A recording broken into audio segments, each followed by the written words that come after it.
Bu Ketum, suaranya ini mute. Ingat ya. Oke, udah berbicara sendiri aja nih. Ih, Oke ya, kita mulai di standar 1 Bapak Ibu. Ada beberapa kriteria di standar 1 ini. Eh, yang kriteria pertama di satu ini adalah program pelatihan kerja disusun berdasarkan kebutuhan industri atau masyarakat yang telah teridentifikasi. Artinya Bapak Ibu, di sini kita bisa lihat ya, yang telah teridentifikasi di sini, teridentifikasi. Artinya seperti tadi kita lihat di diagram tadi, program pelatihan yang kita buat itu adalah program pelatihan yang sudah dilakukan need analisisnya ke industri atau ke wirausaha, nggak masalah Bapak Ibu, tidak harus industri gitu ya, kalau memang ada yang wirausaha juga. Nah, artinya di situ bukti-bukti yang harus kita lihat di situ adalah bagaimana Bapak Ibu mengidentifikasi program tersebut. Nah, mengidentifikasi. Jadi yang dilihat di situ adalah kegiatannya di situ adalah need analisisnya Bapak Ibu. Kalau kemarin di SPA 1 kemarin Sekjen kita cuma menampilkan SKKNI gitu ya. Sekarang enggak, prosedurnya bagaimana Bapak Ibu menjadikan program itu ada, apa yang Bapak Ibu lakukan. Nah, biasanya kan kita menjadikan program itu kan kita lihat latar belakang kebutuhan tentang program tersebut, ya. Kenapa kita butuh program tersebut? Karena adanya kebutuhan daripada industri atau para wirausaha yang bekerja, mereka menjalankan wirausahanya itu tidak sesuai dengan tuntutan sebagai wirausaha misalkan. Itu bagi yang wirausaha. Misalkan di salon misalkan, mereka kerja pelatihan mereka sudah selesai, tapi mereka tidak bisa membukukan misalkan tamu-tamunya datang pulang pergi gitu aja kan, nggak tahu bagaimana mengelola wirausaha itu dengan baik. Nah, mereka perlu melakukan training need analysis sesuai dengan kebutuhan yang ada. Kalau industri misalkan pelatihan sudah dibuat tapi tidak sesuai dengan kebutuhan industri. Dampaknya apa? Dampaknya peserta pelatihan kita hanya mubazir. Mereka telah berlatih di kita tetapi mereka tidak diterima pekerjaan. Akhirnya lembaga pelatihan kita tentu tidak diminati gitu ya. Tidak diminati oleh yang ada.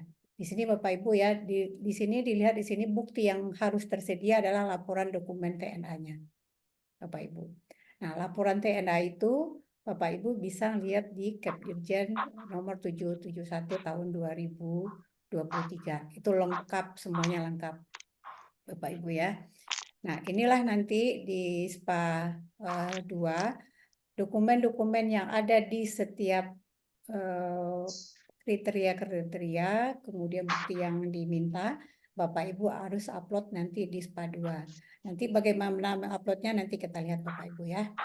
Nah, kemudian di B-nya di sini adalah catatan-catatan yang diperlukan untuk di saat Bapak Ibu melakukan identifikasi terhadap proses analisis kebutuhan industri tersebut. Nah, di sini Bapak Ibu, ini catatan-catatannya di B ini, namun di A adalah proses yang Bapak Ibu lakukan. Prosesnya, latar belakangnya, terus programnya seperti apa, ini prosesnya. Ya Bapak Ibu ya. Nah, bagaimana untuk bukti yang harus tersedia di poin B ini, di sini juga dijelaskan dengan jelas. Di sini ada undangan, daftar hadir, berita acara, notulen, dan lain-lain ya Bapak Ibu ya. Inilah nanti yang Bapak Ibu kumpulkan. Dan ini menjadi eviden bagi Bapak Ibu untuk poin 1-1 di B ini. Kemudian di berikutnya,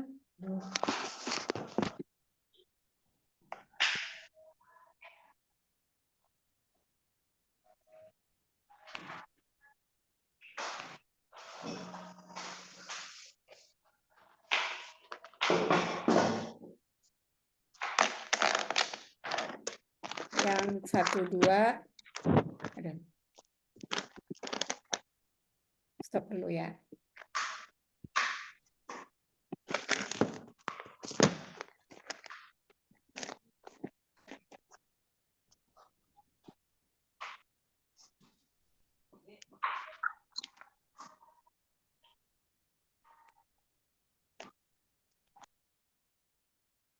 Bu Syed, minta tolong speakernya di mute dulu Bu Usi.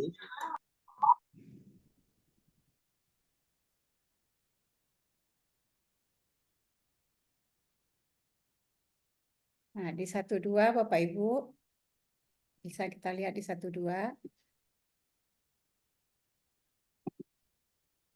Program pelatihan disusun sesuai dengan standar kompetensi kerja yang disahkan melalui proses yang telah ditetapkan oleh Menteri gitu ya. Ini artinya Bapak Ibu harus melihat apakah program pelatihan kita itu beracuan kepada standar yang mana. Misalkan di sini adalah standar SKKNI, Bapak Ibu harus screenshot daripada SKKNI yang diambil. Nah, di sini juga di panduan bukti B, Bapak Ibu juga harus melampirkan kalau pelatihan itu benar-benar sesuai dengan kebutuhan yang telah disepakati bersama. Bocor ya? Iya, bantu lagi.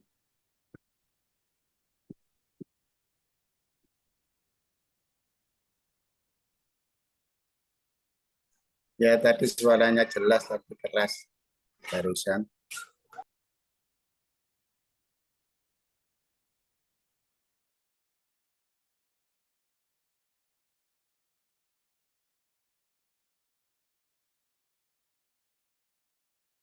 Suaranya hilang. Masih mute. Ya. Ya. Masih menggema? Sudah aman, Enggak ya? sudah bagus. Sudah aman ya? Oke. Nah, baik Bapak Ibu, di standar 2 ini kita mau screenshot daripada standar yang kita ambil. Apakah itu standar SKKNI, kalau di sini SKKNI ya, ataupun bisa juga di sini standar khusus maupun standar internasional. Nah, ini diupload Bapak Ibu di SPA 2, nanti kita lihat.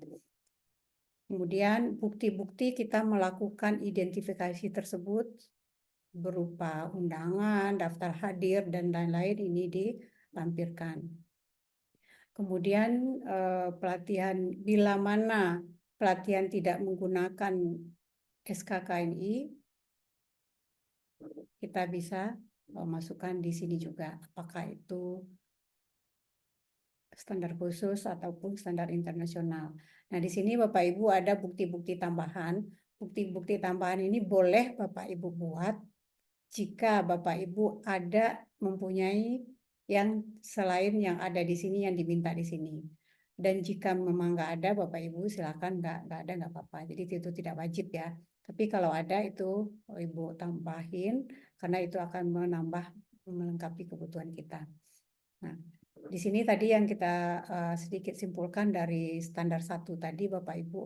Jadi analisis kebutuhan pelatihan itu diharapkan akan menghasilkan jenis pelatihan yang dibutuhkan oleh suatu organisasi atau industri, sehingga dapat mewujudkan pelatihan yang tepat sasaran, tepat isi kurikulum, dan tepat strategi untuk mencapainya. Inilah Bapak Ibu poin dari standar 1 tadi. Jadi mulai dari Bapak Ibu mengambil pelatihan, kemudian membuat kurikulumnya, kemudian membuat materinya harus berdasarkan PBK, program berbasis kompetensi. Oke, kemudian di standar 2 Bapak Ibu, di standar 2 ini kurikulum dan silabus dipetakan sesuai dengan standar kompetensi kerja, menggambarkan unit kompetensi, elemen kompetensi, dan kriteria unjuk kerja. Ini semua Bapak Ibu sudah ada di Kepdirjen 771 nomor 2023. Bapak Ibu bisa lihat di situ semua seperti apa kerangka-kerangka yang ada. Itu sangat gampang sekali untuk 2 ini ya. Nah, di sini Bapak Ibu juga harus lampirkan informasi-informasi yang dibutuhkan di kriteria ini.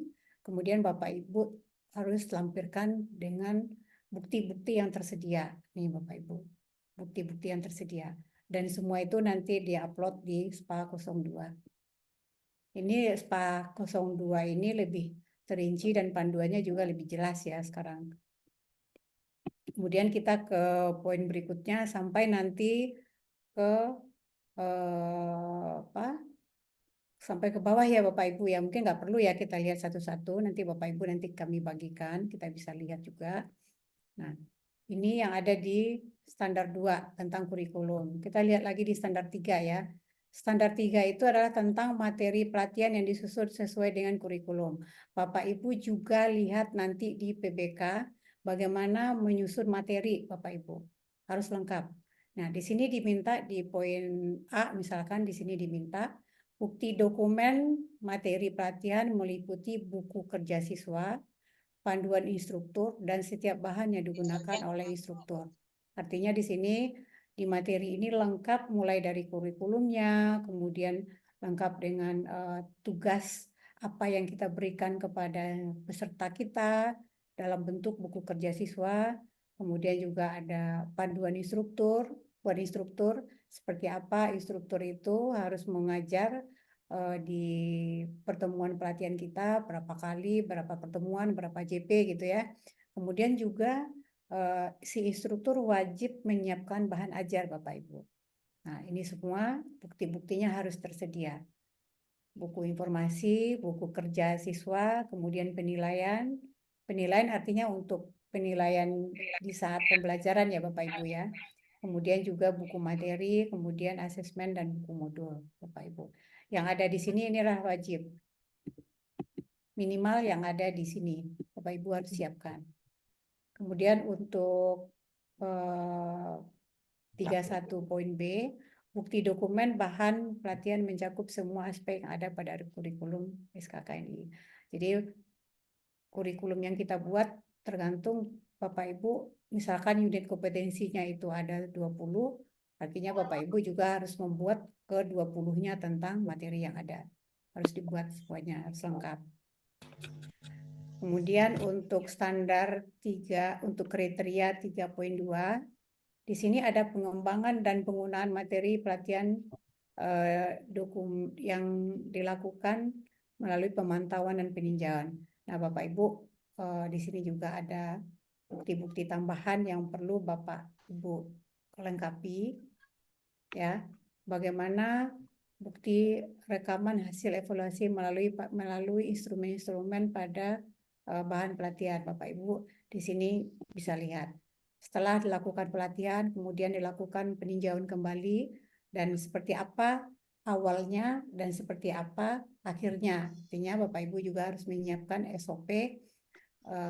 SOP-nya untuk peninjauan penyampaian materi yang ada. Kemudian juga bukti hasil evaluasi dan bahan pelatihan. Bapak Ibu juga bisa, namanya kita melakukan evaluasi, tentu nanti juga akan ada laporan ya. Setelah ada laporan, Bapak Ibu di situ memberikan catatan untuk dilakukan tinjauan ulang. Kemudian tinjauan ulang itu seperti apa, Bapak Ibu juga tulis di situ. Jadi lengkap. Selanjutnya di sini standar 4 Bapak Ibu, standar 4 kita di sini melihat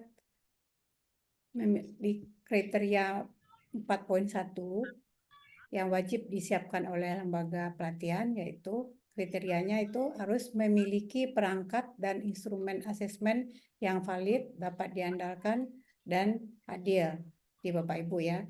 Ini adalah untuk evaluasi, tadi kita bisa sepakat, evaluasi itu ada 2, evaluasi untuk internal dan juga evaluasi untuk eksternal. Eksternalnya Bapak Ibu bisa dengan LSP, kemudian internalnya adalah seperti apa proses pelatihan yang dilakukan oleh instruktur di dalam melaksanakan pelatihan berlangsung. Jadi bukan dilakukan setelah ya, kalau setelah itu adalah untuk menentukan apakah peserta pelatihan kita itu sudah kompeten apa tidak. Jadi ada 2 Bapak Ibu yang harus dilakukan di saat proses, kemudian juga jika ada Bapak Ibu di saat selesai itu, yaitu melakukan dengan uji kompetensi. Nah, di sini juga Bapak Ibu lengkapi semua bukti-bukti yang harus Bapak Ibu siapkan, dan tinggal Bapak Ibu di sini membaca panduannya ya. Mungkin saya nggak perlu sebutkan satu persatu ya, nanti kita tanya jawab aja. Di sini sudah ada semua. Kemudian di poin terakhir untuk kriteria 4 ini Lembaga pelatihan kerja memiliki sistem untuk melakukan asesmen dan pelaporan dari hasil pelatihan. Bagaimana pelatihan itu bisa dilakukan dengan baik, tentu Bapak Ibu juga mempunyai SOP-SOP yang disiapkan di saat melakukan penilaian ya, penilaian. Jadi ini khusus adalah untuk penilaian Bapak Ibu, untuk standar 4-nya. Seperti apa SOP-nya Bapak Ibu juga cantumkan, kemudian rekapan dari catatan dari hasil penilaian tersebut Bapak Ibu juga bikin di sini, kemudian bikin lagi catatannya ya, lengkap di situ. Jadi kita akan tahu hasil dari penilaian yang ada di pelatihan ini apakah bagus atau kurang. Tentu nanti dari situ kita bisa menilai apakah instrukturnya bisa menyampaikan apa tidak gitu kan. Itu juga akan menjadi evaluasi buat instruktur. Nah, di sini juga ada bukti-bukti tambahan Bapak Ibu. Ini jika ada Bapak Ibu bisa melengkapi, jika tidak ada Bapak Ibu boleh tidak mengisi. Nah, ini standar 5. Standar 5 adalah Ibu Ketum, ya, ya biar tidak terlalu ini ya lama dulu ya, kita ya. batasi di standar 4. Kita Standar 4 buka dulu ya. sitanya dulu ya. Aduh. Oke. Ini banyak ini. Ya, kebetulan sudah ada dua Banyak ya. penanya ya. Satu Ya. melalui raise hand, satu di chat. Kita terlebih dahulu ke Ibu Vera Lita dulu. Vera Lita Tarigan dari LPK Galileo. Silakan Bu Vera Lita.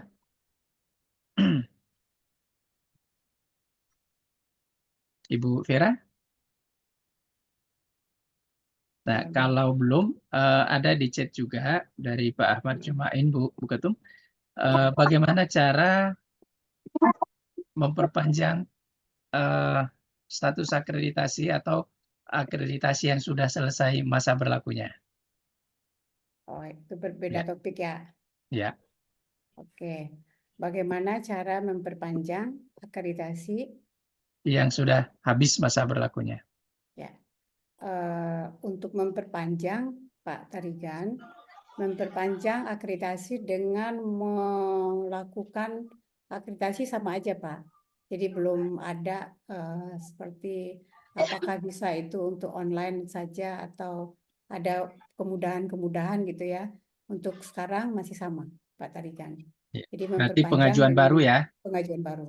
Ya. Masih sama. Pengajuan baru bisa melalui Tetap. Dinas Tenaga Kerja Provinsi, ataupun mungkin ada jatah-jatah khusus kayak sekarang ini Forlat Vokasi ya, Bu Ketum ya, ada jatah untuk 10 lembaga. Dan berikutnya mungkin sudah bisa Ibu Vera, silakan Bu.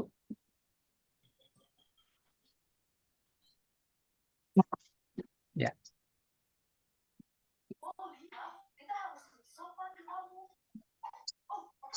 Suaranya kayaknya belum kedengaran ya? Pak. Iya, lanjut Bu. Begini Pak, kami kan dari SMK ya Pak ya, SMK yang membuka LPK seperti itu. Nah, kalau SMK membuka LPK kan kadang di bulan sudah ada lulus Bu. Nah, apakah suaranya LPK itu Bu?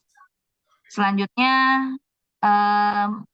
mengenai alur dari pengambilan kedua dari SKNI, Proglat, lalu PBK, itu sebenarnya alur yang supaya kita bisa dapat kejuruan, contohnya kami Office Tools gitu. Nah, sebenarnya SKKNI yang terbaru, lalu Proglat terbaru atau PBK yang terbaru, nah itu kami harus mengeceknya dari mana gitu Bu, ataukah dari peraturan Kemenaker atau seperti apa? Mungkin itu dulu Pak. Baik, terima kasih Bu Vera ya. Ada dua pertanyaannya. Yang pertama tentang bagaimana jika, ini karena suaranya putus-putus Bu ya, nanti dikoreksi jika ini ya. SMK membuka LPK ya Bu ya. Kemudian yang kedua adalah ketelusuran, cara membuat atau menelusur dari SKKNI turun ke Proglat dan seterusnya ya Bu ya. Ya, betul Pak. Iya, baik. Dan biar sekalian saja ya, yang terakhir ke LPK Sofia ya. Silakan, Pak.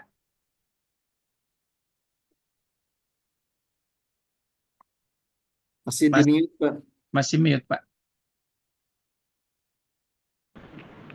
Ya, terima kasih. Assalamualaikum warahmatullahi wabarakatuh. Salam warahmatullahi. Baik, saya Nofrizal Pak dari LPK Sofiakom di Riau, tepatnya di Perawang Pak. Kita mau tanya masalah program yang mau kita ajukan untuk akreditasi. Saat ini kita mengadopsi 2 program, yaitu Office Tool dengan K3 Pak, pembinaan K3, keselamatan dan kesehatan kerja. Nah, saat ini kita kan sudah mulai melakukan registrasi di aplikasi Kemnaker, tapi yang untuk K3 ini nggak jumpa sama kita Pak. Mohon dibantu Pak, ada solusi lain gitu. Itu Pak, terima kasih. Baik. Terima kasih ya Pak ya. Iya Ya, Pak. jadi saat ini sudah mengajukan proses akreditasi untuk Office Tool, sementara ingin mengajukan juga akreditasi untuk K3, tapi di sistemnya tidak ditemukan ya Pak ya. Betul Pak. Baik, terima kasih. Langsung saja kita ke Bu Dr. Mesra Betty untuk merespon. Silakan, Bu Ketum. Baik, Mungkin Sekjen. saya, Pak. Yang pertama tadi dari SMK Bu siapa tadi? Dari Bu Vera, Bu Vera ya, Bu Vera. LPK Nah. Galileo. Ya, Nah, Bu Vera ini apakah LPK-nya baru Bu atau bagaimana? kami baru dapat izin di 2023 Ibu. Kurang kedengaran, berisik ya, Sekjen. Sudah ada ya Bu ya? Baru di 2023 baru Oke. Ada di 2023. 2023 ya Bapak Ibu. Nah, Bu Vera untuk membuat kurikulumnya gimana kemarin? Nah, kami karena begini ya Bu, saya lanjutan dari pada saat kemarin awal perizinan, bukan saya yang yang mengurus administrasinya. Nah, saat mau akreditasi dialihkan ke saya seperti itu Bu. Kalau saya melihat dari program kerjanya sih sudah ada gitu. Cuma ada Office Tools ini tidak tercantum di saat program kerja pada saat perizinan gitu Bu. Nah, makanya karena ini Office Tools itu pengembangan yang baru buat akreditasi ini gitu Bu. Oke. Oke, baik Bu, udah paham. Jadi gini Bu, persyaratan untuk diakreditasi ini pertama yang tentu ya yang paling wajib itu adalah di adanya izin ya Bu.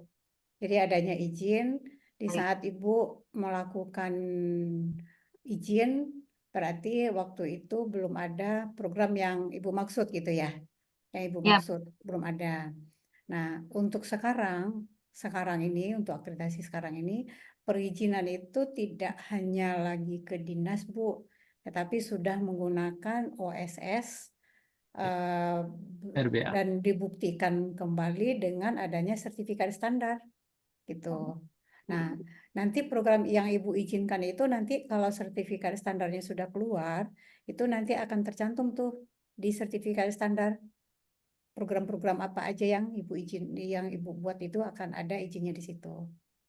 Jadi memang harus balik lagi, Ibu cek kembali. Kemudian tadi pertanyaan berikutnya, bagaimana untuk menerjemahkan kurikulum itu ngambilnya dari mana gitu ya. Nah, kembali lagi tadi Bu, seperti yang saya sampaikan di awal tadi, Ibu buatlah program yang sesuai dengan kebutuhan industri ya, atau mungkin kebutuhan di lingkungan sekolah Ibu, buat program itu, kemudian Ibu ambil standarnya yang ada di standar acuan. Standar acuan itu kan ada 3, standar nasional, SKKNI, kemudian standar khusus, dan standar internasional. Standar khusus dan standar internasional itu harus yang sudah terregister. Jadi nggak bisa misalkan Ibu bikin program tidak ada unit-unit kompetensinya di SKKNI itu, kemudian Ibu asal buat, itu tidak bisa Bu. karena kita program yang diakreditasi ini adalah program yang berbasis kompetensi. Artinya semua kurikulum yang Ibu anut itu sudah harus mengacu kepada 3 acuan standar tersebut, atau salah satu atau salah 2 atau 3-tiganya juga boleh gitu. Jadi Ibu harus breakdown lagi tuh. Nah, kemudian cek lagi apakah SKKNI yang unit-unit yang Ibu buat di kurikulum itu, unit-unit kompetensinya itu, Ibu masuk ke skkni.kemenaker.go.id. Di situ Ibu lihat unitnya, Ibu copy paste di situ, apakah masih berlaku atau dicabut. Nah, kalau itu masih berlaku, Ibu bisa lanjut, tapi kalau dicabut, Ibu harus ganti dengan yang lain, yang sejenis gitu ya, karena memang kalau dicabut biasanya ada penggantinya. Gitu Bu Vera. Jadi harus ditinjau ulang kembali tuh Bu. Seperti itu. Lalu Nah. mengenai siswa kami yang belum dapat ijazah tapi sudah dapat SKL gitu Bu, boleh nggak jadi peserta LPK? Oh, sudah dapat SKL gitu ya. Artinya Ibu ini berarti dari Kemdikbud ya Bu? Ya. Maksudnya begini, saya belum paham juga sih Bu, apakah dari Kemdikbud seperti apa gitu. Cuman kan kami kan LPK yang memang ada SMK-nya gitu Bu. Nah, kan kami ingin merekrut anak-anak sebelum terjun ke masyarakat gitu ya. Kan biasanya agak susah gitu ya Bu kalau udah terjun ke masyarakat. Nah, di bulan Mei ini sudah ada pengumuman kelulusan dari Kemdikbud gitu ya Bu ya, yang SMK-nya gitu. Nah, apakah bisa langsung kami tarik setelah itu menjadi peserta LPK begitu Bu? Kalau untuk menjadi peserta LPK sih boleh aja Bu Vera. Menjadi peserta LPK boleh, tapi kan tentu mereka itu mengambil program sesuai dengan apa kurikulum yang Ibu sediakan di LPK-nya Bu Vera. Ya, sudah. Boleh. Ya. Selanjutnya tata cara pelaksanaan OJT itu seperti apa ya Bu ya? On Nah, the job training atau off the job training sebenarnya? nanti magang Bu, magang di industri yang sama. Magang di industri yang sama, kemudian dia dibimbing oleh instruktur yang ada di sana. Magang dan Diarahin.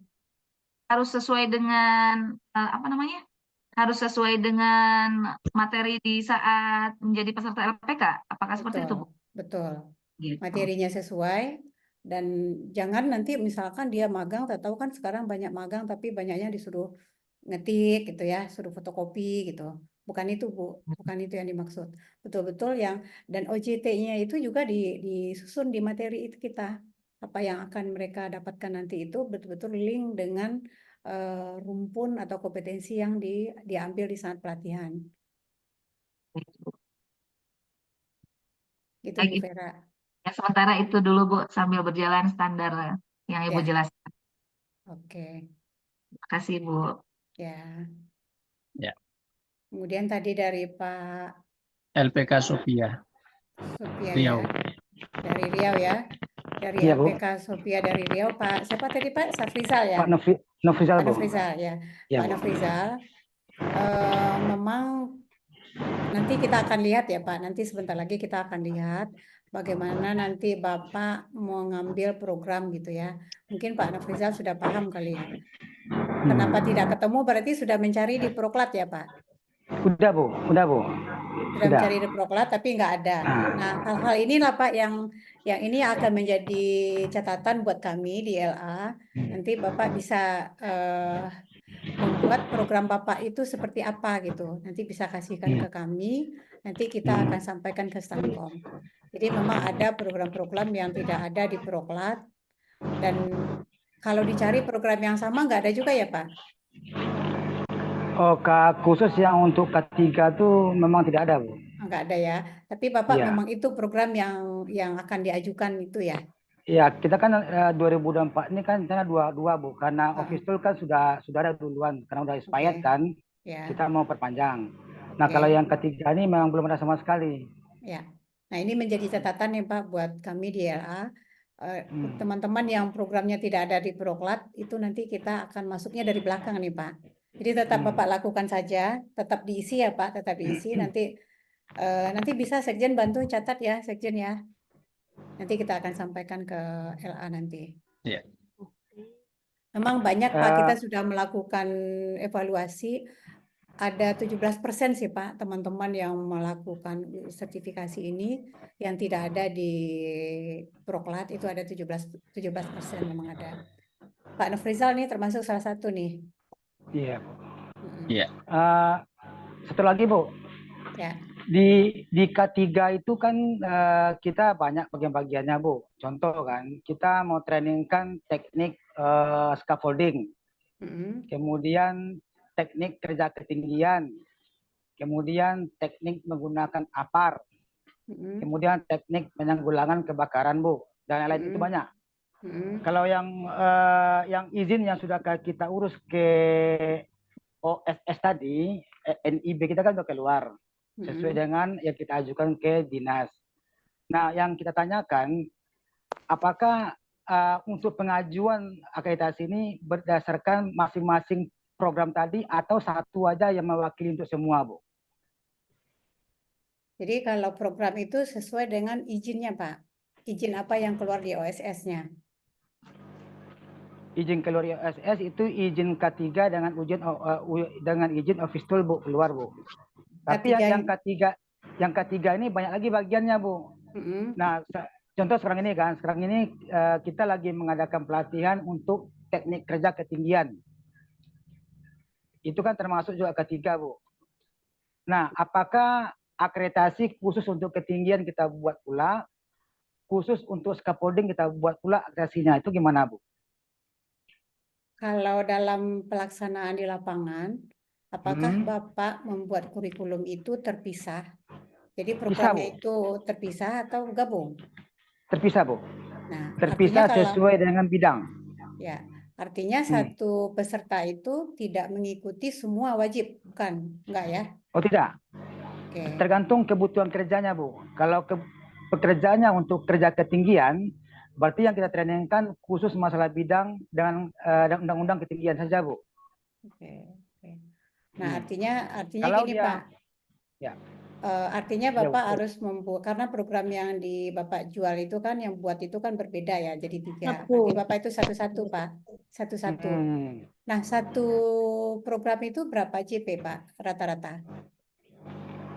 Kalau menurut Permenaker nomor 9 2016 untuk kerja ketinggian itu Bu itu 20 JT. 20 JT.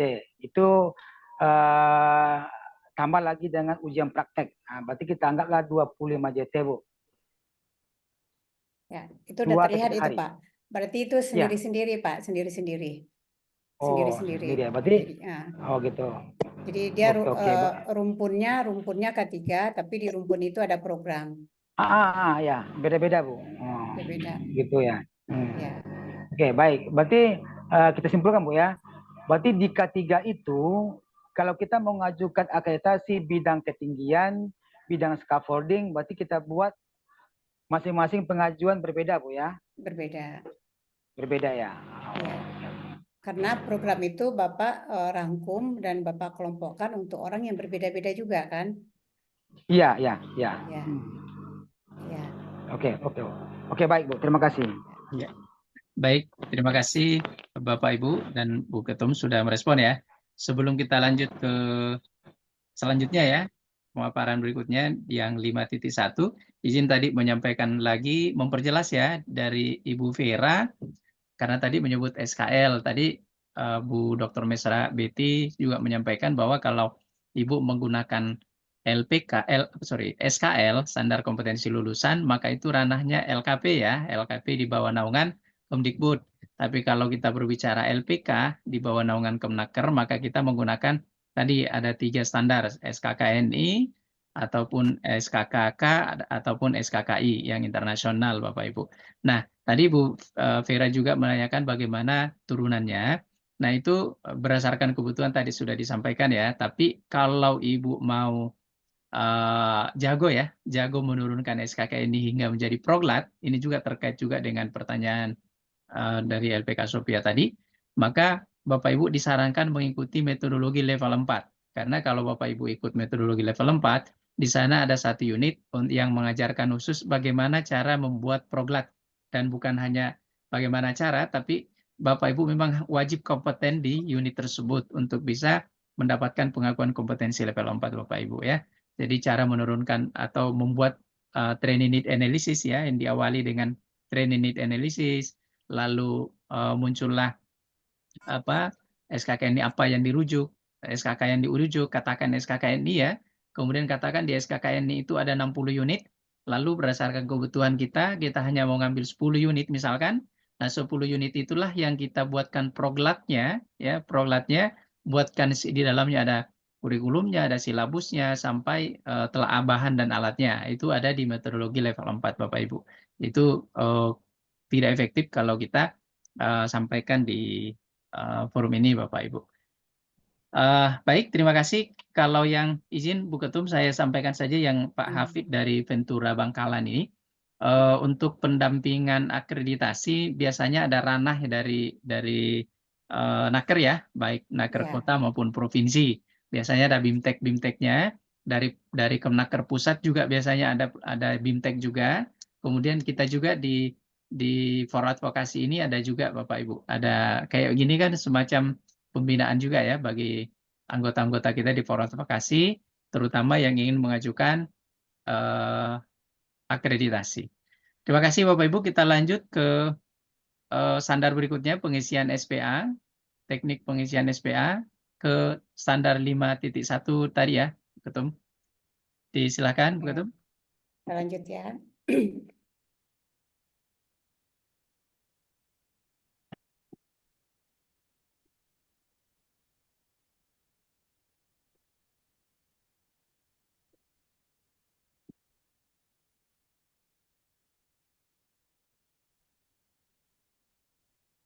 Baik, Bapak Ibu, kita lanjut ya. Tadi kita ada selingan. Mungkin 5.1 dulu, Bu Ketum. Ya, 5.1.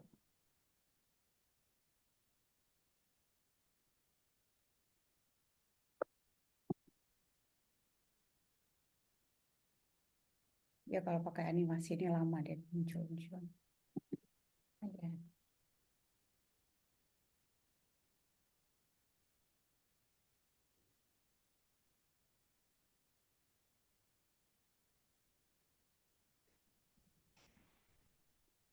Nah, Bapak Ibu, kita lihat sekarang sudah 5.1, sebentar lagi 8 ya, 3 lagi. Yang 5.1 ini lebih ke SDM ya Bapak Ibu, memiliki instruktur atau sebutan lain yang memiliki kompetensi teknis dan metodologis yang diberikan tugas wewenang untuk melaksanakan kegiatan pelatihan. Jadi Bapak Ibu di sini terlihat apakah di lembaga pelatihan kita instrukturnya itu sudah memenuhi persyaratan instruktur tersebut, sudah memenuhi persyaratan dari PBK. Sebagaimana kita ketahui tadi sudah disampaikan oleh Sekjen, PBK di sini itu menganut kepada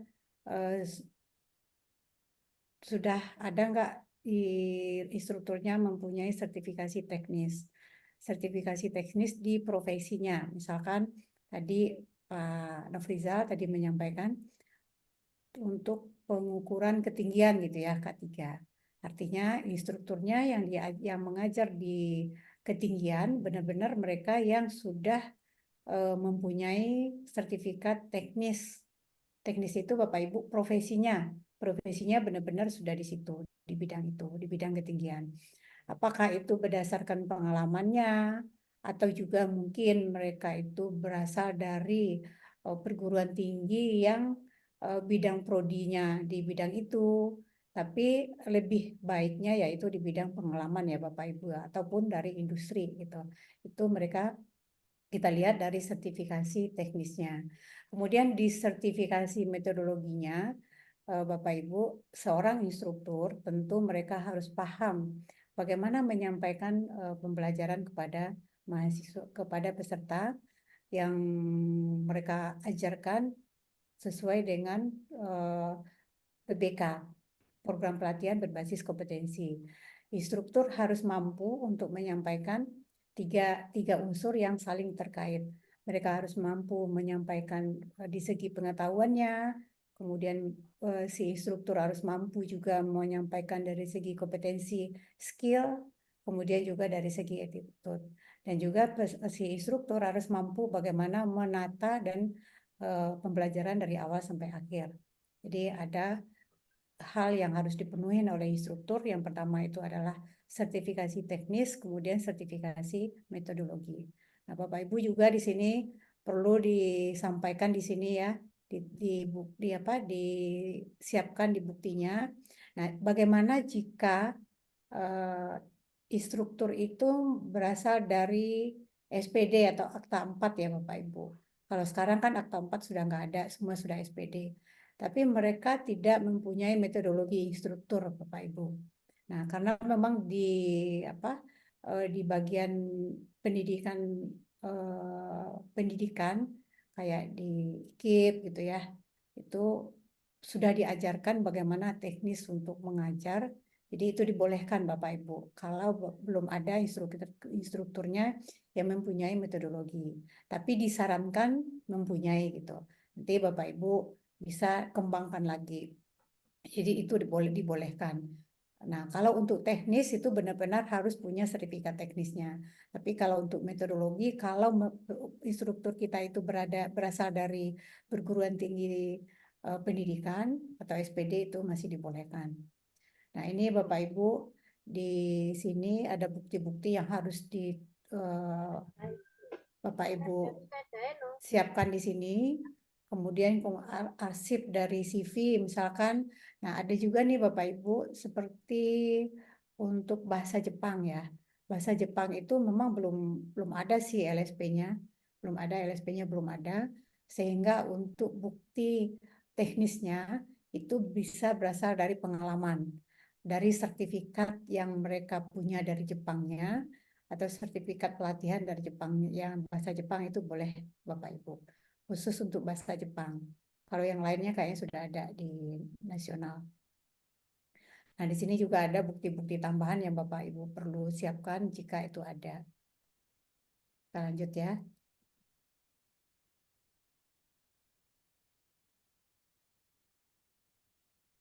Nah, ini poin 5.2. Di sini kalau tadi kita melihat dari segi instrukturnya bagaimana, di sini kita lihat memiliki tenaga pelatihan yang memiliki kompetensi dan diberikan tugas serta wewenang untuk mendukung penyelenggaraan pelatihan Bapak Ibu. Sini kita lihat dari segi SDM ke pengelolaannya.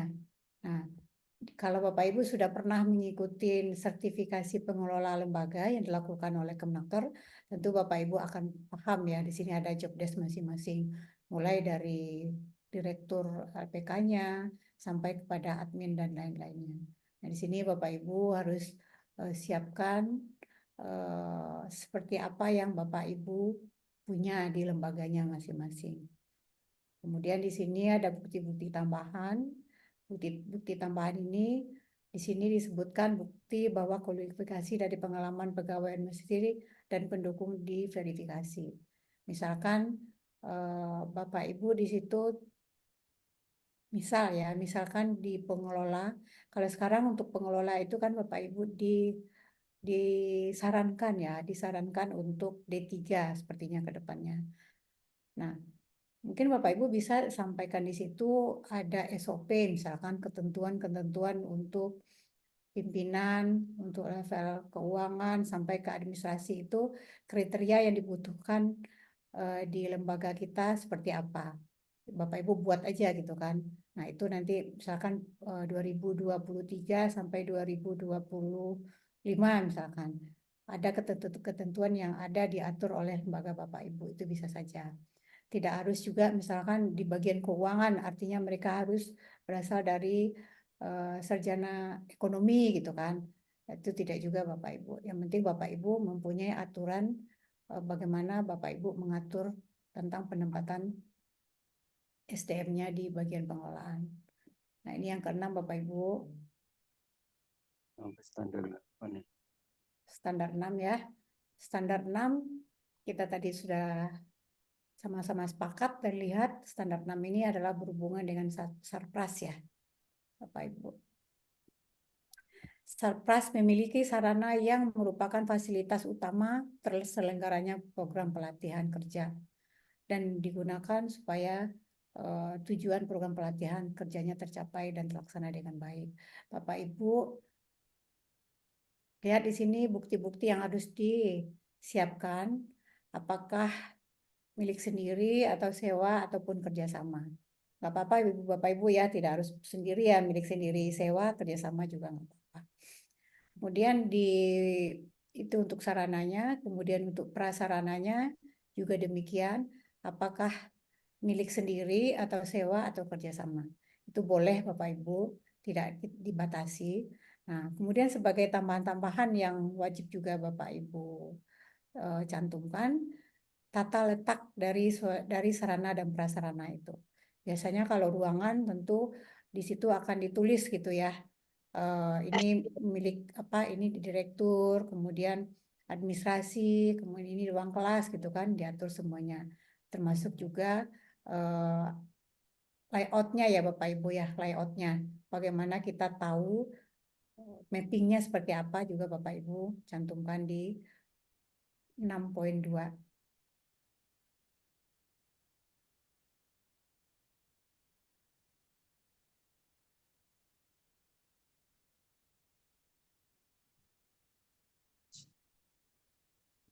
Nih, 7 Bapak Ibu, yang 7 adalah untuk bidang tata kelola. Nah, di sini kita berbicara dengan SOP nih Bapak Ibu semua. SOP juga ada, kemudian bagaimana kita mengelola baik untuk marketing. Nah, di poin A, panduan bukti yang diminta adalah registrasi atau lisensi dengan badan yang tepat. Ini Bapak Ibu, ini adalah berhubungan dengan OSS, berhubungan dengan izinnya Bapak Ibu. Untuk akreditasi sekarang, untuk 2024 itu diwajibkan kepada seluruh LPK melakukan perizinan berdasarkan OSS ini Bapak Ibu. Dan itu nanti sudah sampai kepada sertifikat standar yang sudah terverifikasi. Namun jika sekarang Bapak Ibu, karena memang ini mengikutinya sangat mengurusnya lama gitu ya, mengurus izinnya juga, akreditasinya juga lama, Bapak Ibu lakukan paralel. Jadi Bapak Ibu tetap melakukan pengajuan untuk melakukan akreditasi, kemudian Bapak Ibu juga paralel untuk melakukan izin berbasis OSS ini. Sebenarnya OSS ini nggak susah ya Bapak Ibu ya, kadang-kadang cuma di daerah kita masing-masing kebijakan daripada daerah kita masing-masing sangat berbeda. Jadi ada yang OSS itu masih dihandle oleh melalui PTSP, kemudian balik lagi ke Dinas Tenaga Kerja, dan ada yang tidak. Jadi itu memerlukan proses juga. Nah, ini semua tergantung bagaimana Bapak Ibu, kelincahannya Bapak Ibu untuk bersosialisasi dan bernego nih. Nego dalam arti Bapak Ibu selalu untuk datang, kemudian bertanya gitu kan, sampai di mana, kekurangannya apa, itu bisa dilihat. Dan biasanya kalau di sistem itu juga ada terlihat Bapak Ibu. Kurangnya di mana biasanya di sistem terlihat. Nah, ini perlu Bapak Ibu masuk ke dalam sistem, kemudian lihat proses-proses yang ada di situ. Dari sistem kita juga bisa melihat. Tapi itu tergantung kepada daerahnya masing-masing juga. Kalau kami di DKI itu sekarang sudah semuanya terlihat di sistem. Jadi kalau misalkan ada perbaikan, itu juga bisa kita lihat apa yang kurang. Tetapi memang perlu verifikasi lagi oleh Dinas Tenaga Kerja. Kemudian di poin B, peran dan peraturan siswa, Bapak Ibu. Nah, di sini kita lihat yang harus disiapkan oleh lembaga adalah tata tertib peserta. Bagaimana tata tertib yang disiapkan oleh lembaga pelatihan di saat peserta pelatihan mengikuti pelatihan dari awal sampai akhir.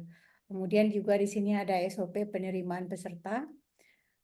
Bapak Ibu lihat kandidat peserta itu dari mana. Biasanya kan gini, biasanya di lembaga pelatihan itu peserta pelatihan itu dikelompokkan juga biasanya ya. Mungkin Bapak Ibu juga seperti itu. Apakah pesertanya itu nanti mereka berminat untuk wirausaha ataukah mereka itu berminat untuk kerja gitu ya. Di situ kita perlu cantumkan juga di SOP.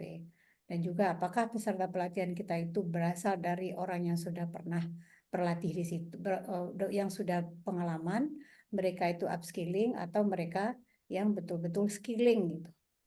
Nah, itu juga nanti perlu Bapak Ibu buat di SOP-nya. Nah, yang tidak kalah penting lagi Bapak Ibu di sini adalah tentang bagaimana kita memasarkan atau mempromosikan program yang kita buat. Biasanya kita lakukan melalui brosur, web, media sosial, atau yang lain apapun yang Bapak Ibu ada ya. Ini minimal yang ada di sini. Ini sudah ada. Nah, selanjutnya yang perlu lagi dibuat di sini adalah bagaimana proses dan prosedur yang tertulis Bapak Ibu untuk hal-hal dari poin 1 sampai poin 9. Mulai dari bagaimana program pelatihan baru dikembangkan, Bapak Ibu bisa ingat lagi tadi ke standar 1, standar 2, dan standar 3, itu bisa Bapak Ibu linkkan cara membuatnya, SOP-nya seperti itu. Kemudian bagaimana industri atau komunitas dilibatkan dalam pengembangan kurikulum. Nah, ini Bapak Ibu bisa lihat juga ya bagaimana kita mengisi standar 1 dan 2 tadi. Yang ketiga, bagaimana kurikulum dikembangkan dan dipantau. Ini Bapak Ibu bisa misalkan seperti yang tadi saya sampaikan, kurikulum dikembangkan dan dipantau itu bisa juga Bapak Ibu lihat dari hasil feedback daripada berapa banyak output atau peserta kita yang terserap di dunia industri atau terserap di wirausaha, atau berapa lama peserta pelatihan kita bisa bekerja di tempat yang mereka bekerja, apakah setahun atau 2 bulan atau 3 bulan. Itu bisa juga Bapak Ibu lihat bagaimana kurikulum dikembangkan di situ. Kemudian yang keempat, bagaimana modul pelatihan dikembangkan atau dipantau, sama ya. Jadi Bapak Ibu bisa analoginya seperti yang tadi. Kemudian bagaimana pegawai direkrut dan dilatih dan dipilih, dibikin SOP-nya. Kemudian bagaimana kualifikasi dan pengalaman pegawai diverifikasi. Misalkan tadi sudah ada di 6 ya, kualifikasi dari pegawai kita misalkan untuk bagian administrasi misalkan.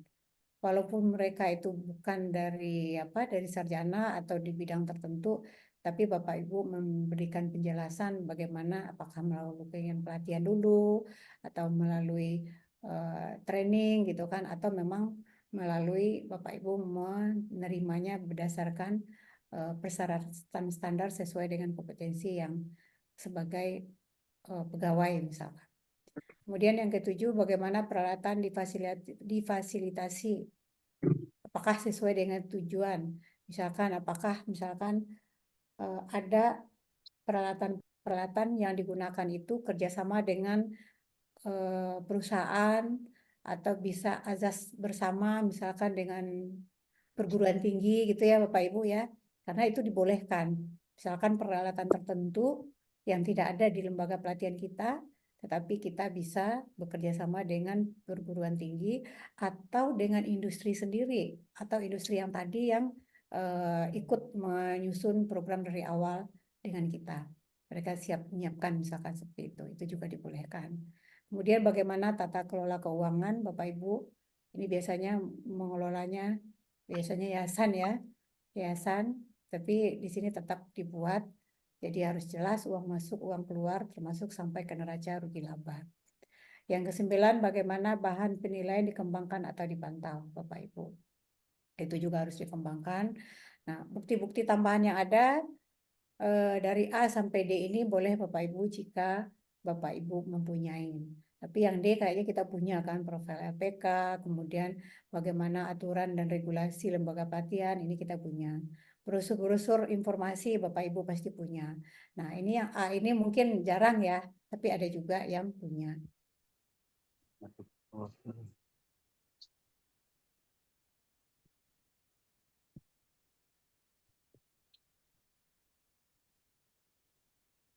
Ini Bapak Ibu untuk standar 7 sampai standar 72, 73. Di sini Bapak Ibu bisa lihat semua nanti poin-poin ya. sama seperti yang 71 tadi.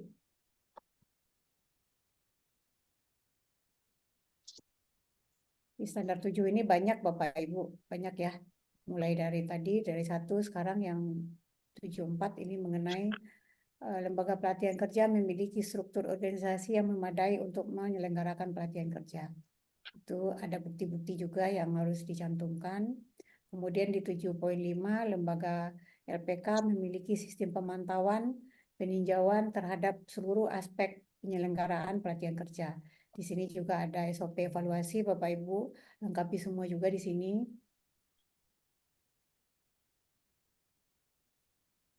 Kalau yang tambahannya ada, silakan dibuat, dimasukin. Kalau jika tidak ada, Bapak Ibu tidak perlu mengisi.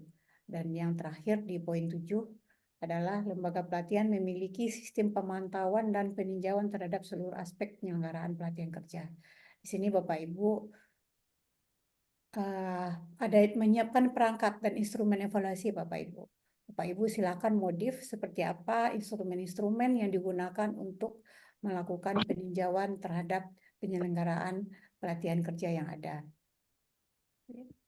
Kemudian di sini ada bukti tambahan Bapak Ibu untuk poin A silakan jika ada, kemudian poin B sampai F Bapak Ibu mungkin bisa Bapak Ibu siapkan ya.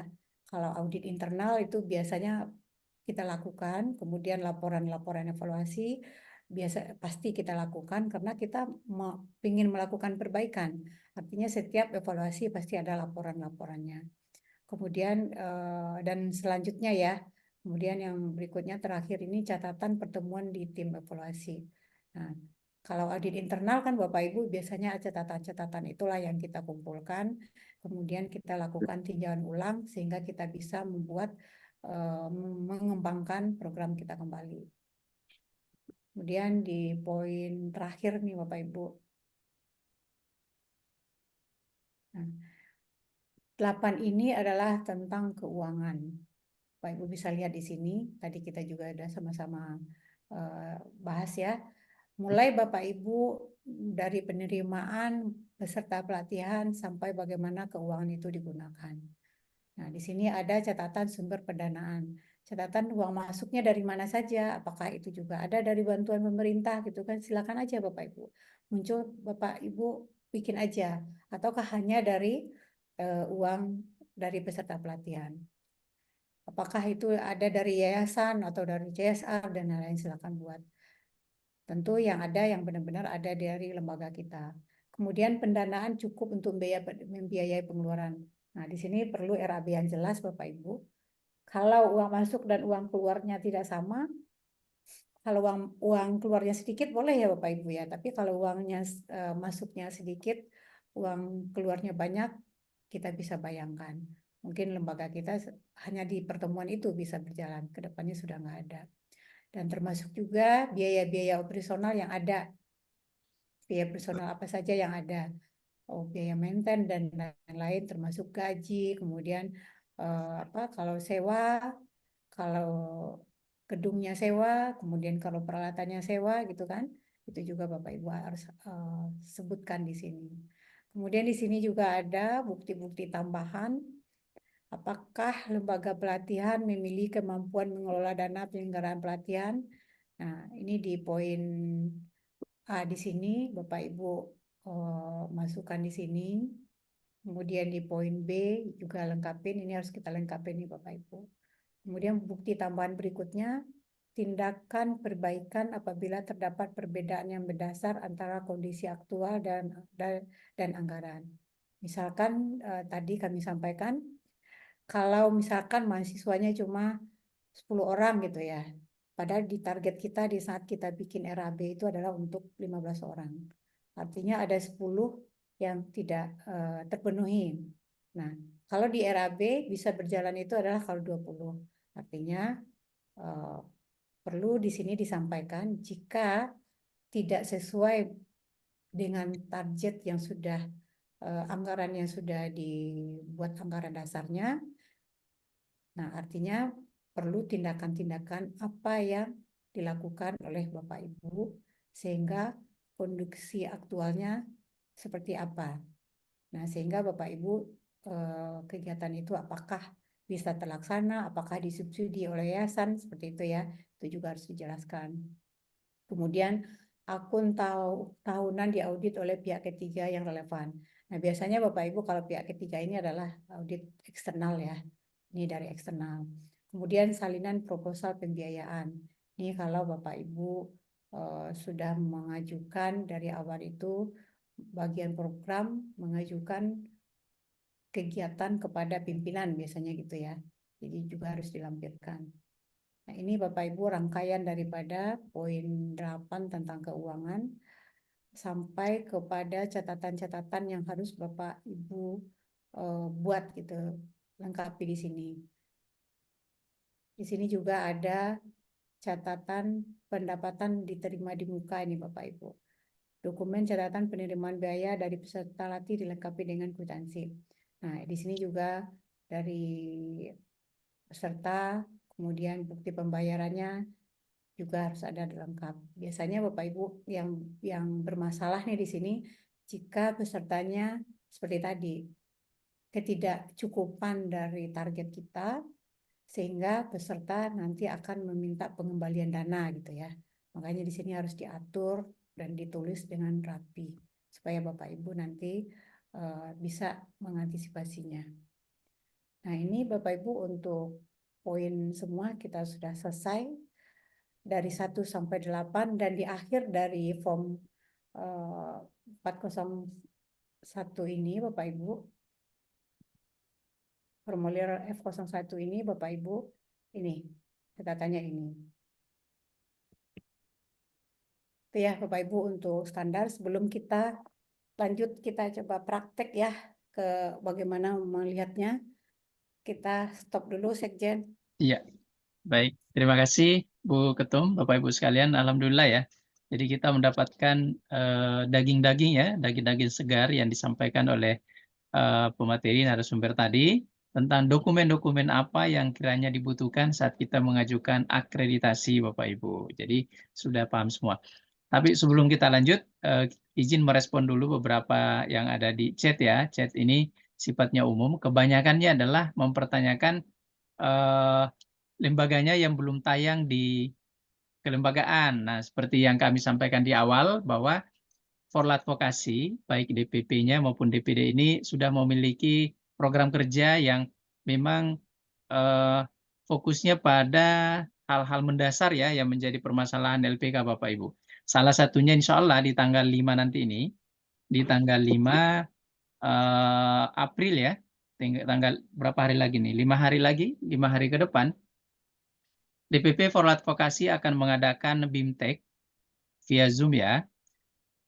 LPK yang belum tayang itu bisa segera tayang. Bahkan karena ini penting sehingga pesertanya dibatasi ya. Jadi hanya 4 LPK per provinsi Bapak Ibu. Bayangkan ya. Jadi hanya 4 LPK per provinsi. Bapak Ibu yang LPK-nya yang merasa LPK-nya sudah memenuhi syarat ya. Kemudian juga sudah mengisi seluruh dokumen dengan benar ya.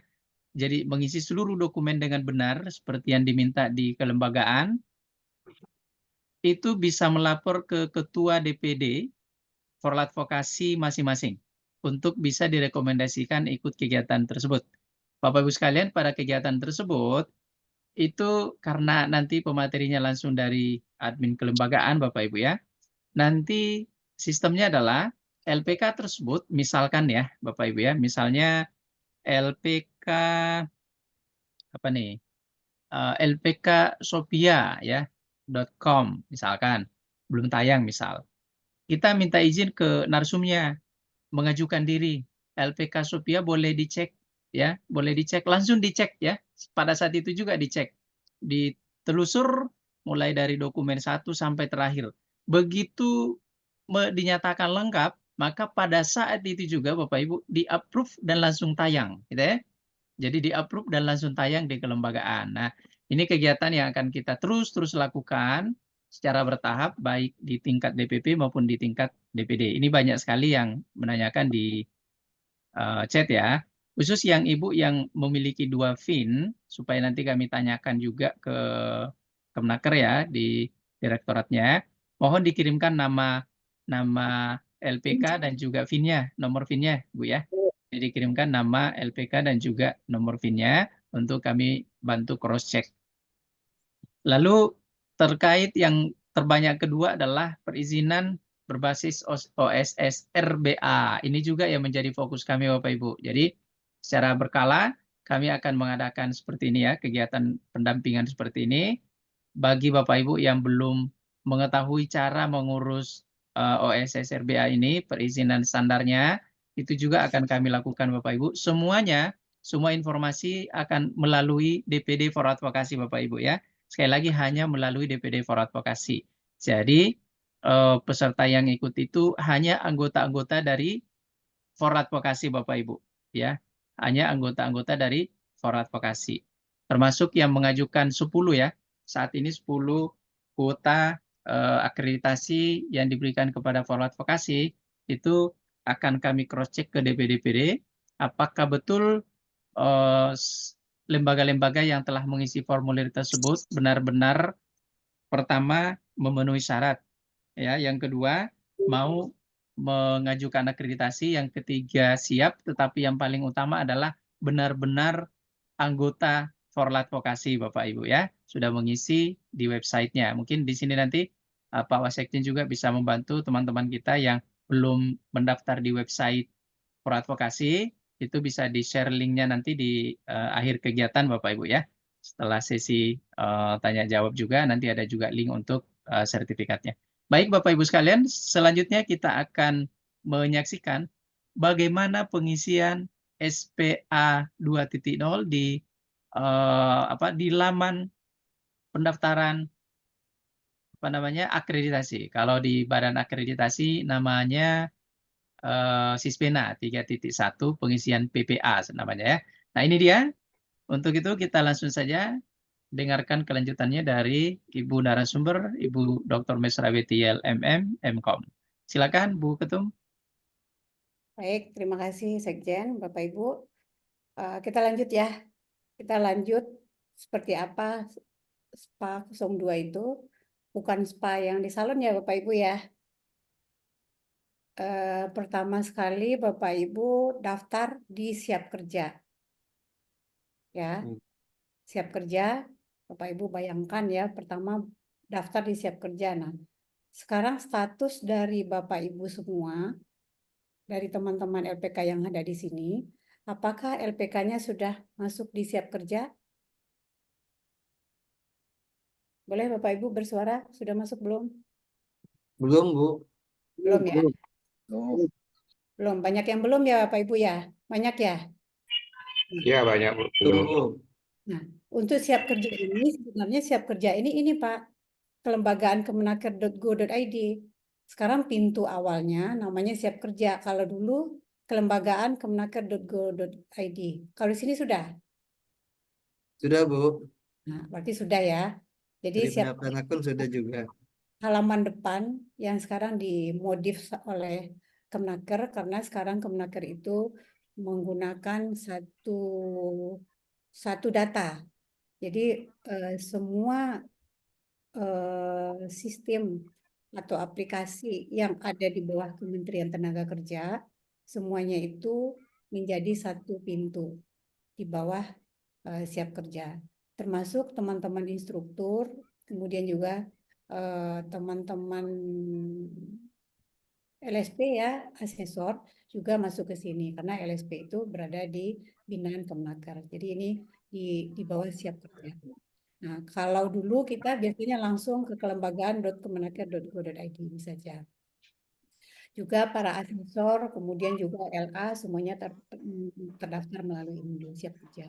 Kemudian di sini Bapak Ibu cara mendaftarnya ya, klik Siap Kerja, kemudian Bapak Ibu sudah isi semua data yang ada di sini, kemudian nanti akan lanjut kepada pilihan menu.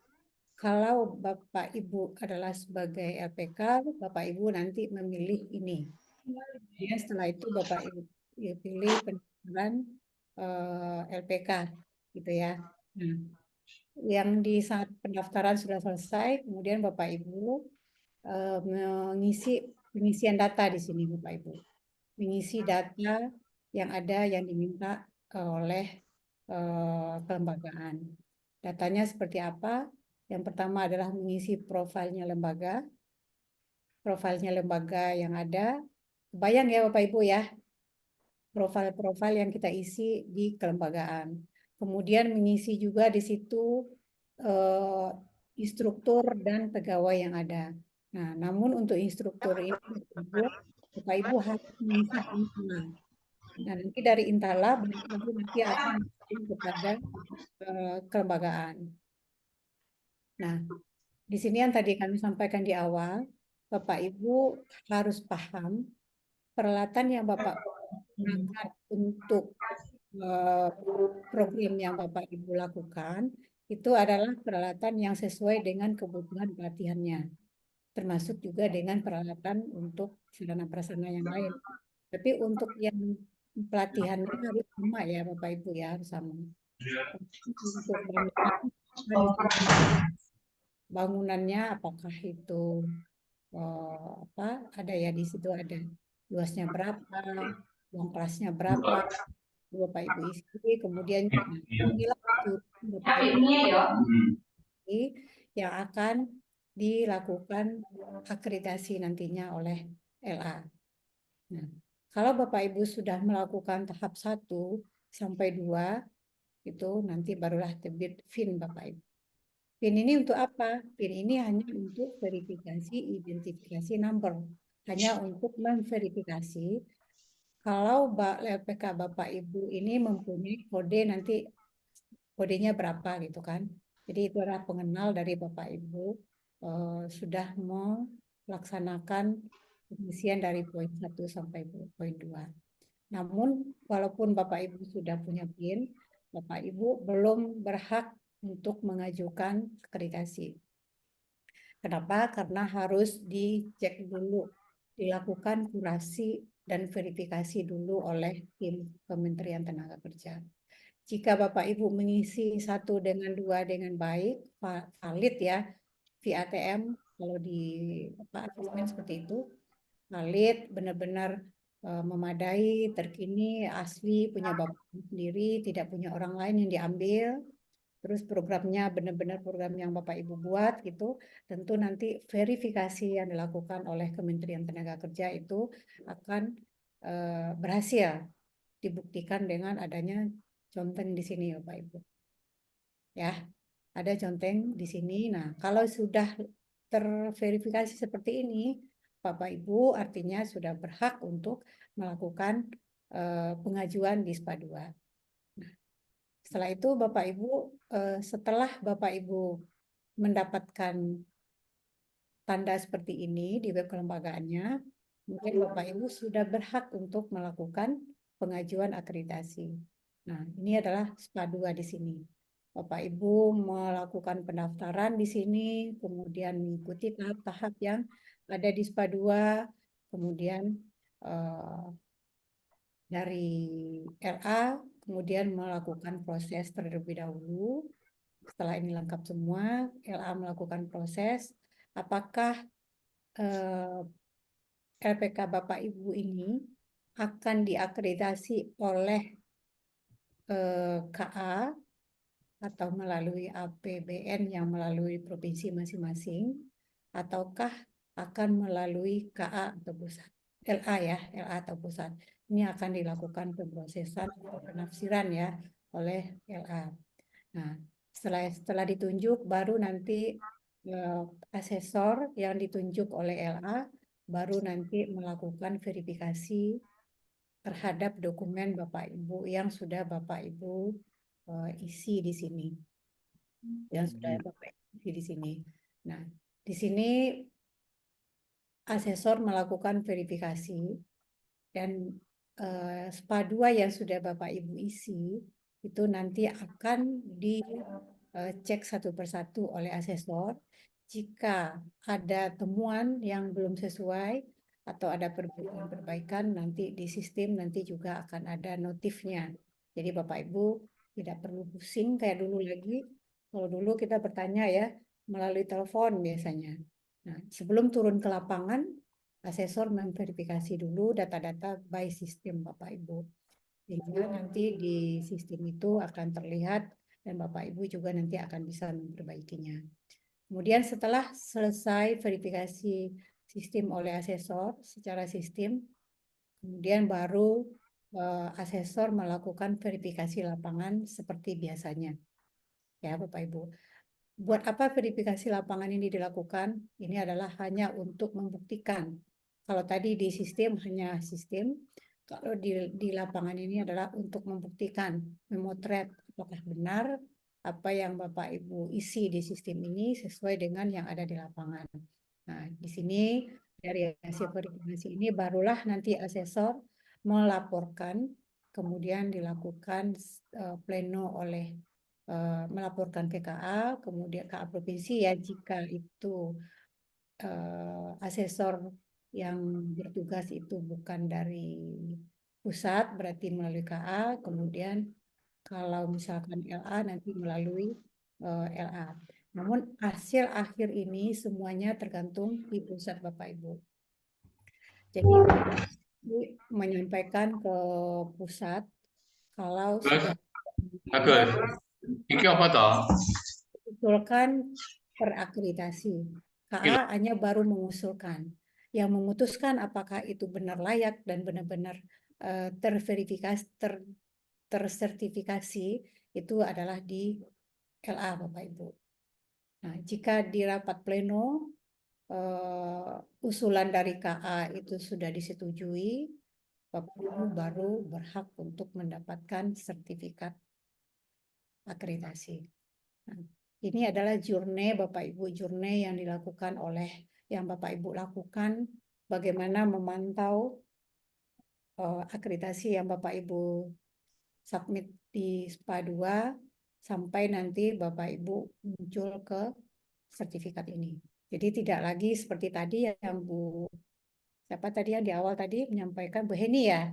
Bu Heni sudah akreditasi tahun 2020, namun sampai sekarang tidak tahu entah di mana gitu ya. Nah, untuk SPA 2 ini Bapak Ibu bisa melihat. Jadi kita buka di kelembagaan, nanti kita akan lihat nih prosesnya apakah sudah sampai di sini atau apakah sudah sampai di verifikasi gitu ya. Itu nanti Bapak Ibu akan lihat. Nanti ada terlihat di lembaga kita masing-masing. Nah, ini kita masuk kepada lembaga. Ini salah satu contoh dari web kelembagaan Bapak Ibu. Kita masuk ke sini. Nah, di sini Bapak Ibu bisa lihat ya apa-apa saja yang harus kita lengkapin di sini di profil kelolaan lembaga. Ini harus lengkap. Kemudian di sini juga Bapak Ibu cantumkan alamatnya dengan jelas supaya demografinya juga nanti akan terlihat, posisinya nanti di mana juga nanti akan terlihat. Nah, ini sangat penting, harus lengkap. Kemudian kepegawaiannya, Bapak Ibu juga harus isi di sini. Nah, untuk perizinan legalitas lembaga, Bapak Ibu di sini sudah paham kan ya semua.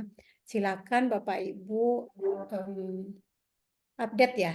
Mungkin yang kemarin, yang tahun-tahun sebelumnya sudah mengisi, namun belum terbaru, Bapak Ibu silakan isi.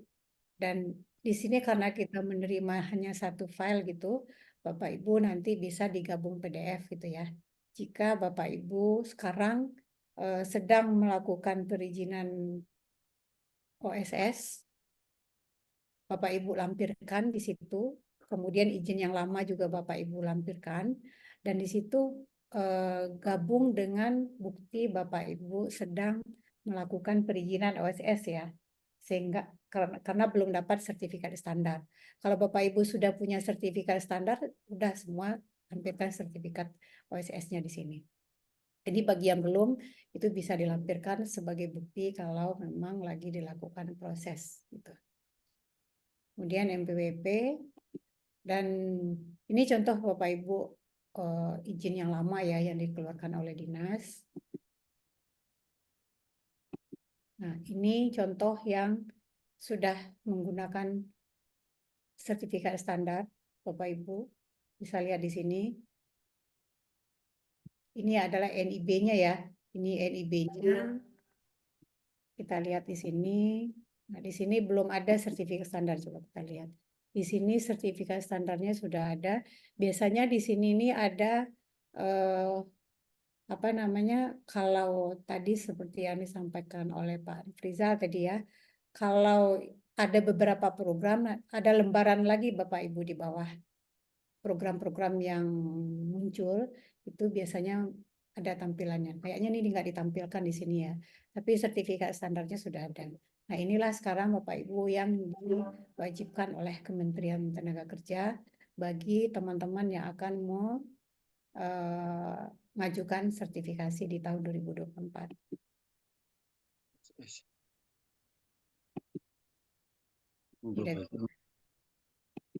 Lanjut. Di ruang kelas ini lengkap ya Bapak Ibu. Pokoknya yang di sini yang menu ini Bapak Ibu harus penuhin semua nih. Nah, ini journey-nya bagaimana kita melakukan sertifikasi, melakukan pengajuan akreditasi. Tadi kita juga udah lihat di awal. Nah, kalau Bapak Ibu sudah mengajukan dan sudah terverifikasi di web kelembagaan Bapak Ibu, nanti Bapak Ibu bisa klik tanda ini buat pengajuan baru di sini. Coba di sini, kemudian adalah program yang Bapak Ibu pilih di lembaganya yang akan diakreditasi. Tapi program ini Bapak Ibu sudah ada tulisannya diterbitkan, ya. Sudah ada diterbitkan di kelembagaan program ini. Kalau program ini belum diterbitkan, artinya Bapak Ibu tidak bisa mengajukan.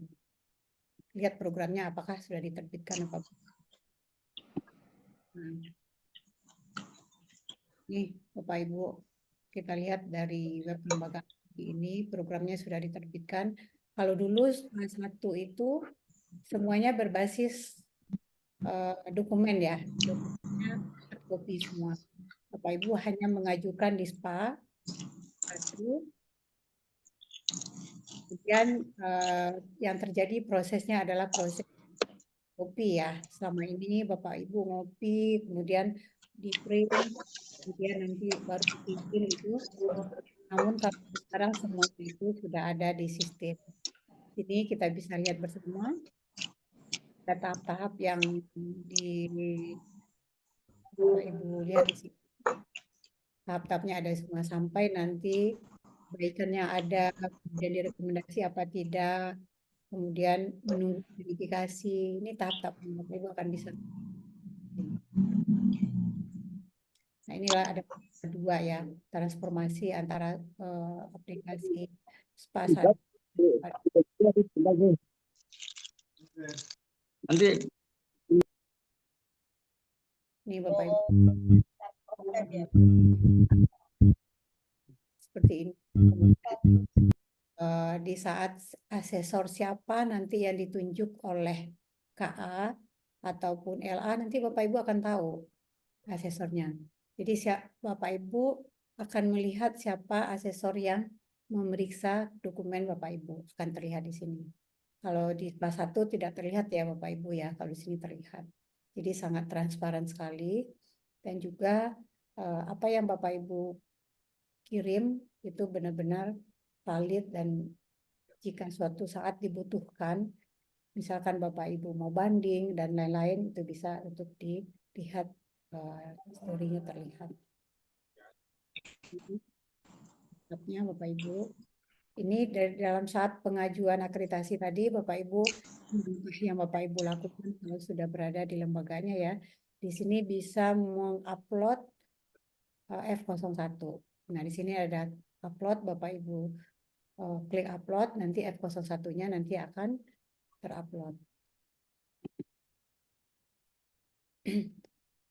Ini isi yang ada di SPA 1, di SPA 02 yang tidak ada di SPA 1-nya. Ini terlihat ya Bapak Ibu semua ya. Dokumen-dokumen apa yang kita upload itu terlihat di sini. Terus di sini juga setiap kriteria yang ada di standar 1 sampai 8 tadi ada di sini diminta. Kemudian Bapak Ibu bisa mengupload.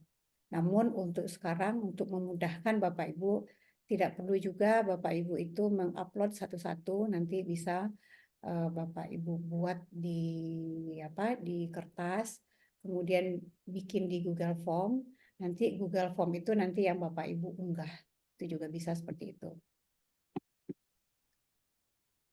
Nah, di sini hasil daripada riwayat-riwayat yang dilewati, historinya, tanggal berapa, jam berapa itu ya, Bapak Ibu terlihat di sini. Jadi tahu. Ini asesornya yang meriksanya siapa, terlihat Bapak Ibu ya. Jadi ada semua. Rekam jejaknya terlihat di sini semua. Di sini juga ada, di sini di fitur ini juga ada surat tugas asesor juga ada. Semua terlihat Bapak Ibu. Bapak Ibu bisa. Jadi tidak ada dusta di antara kita lagi, tidak ada. Terlihat semua.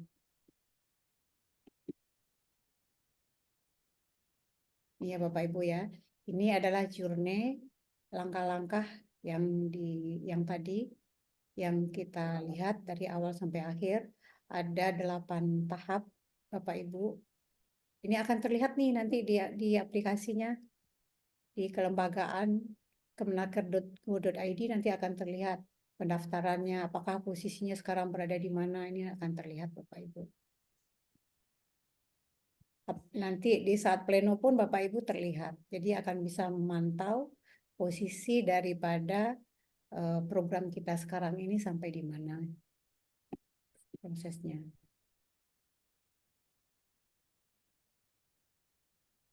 Ini Bapak Ibu semua.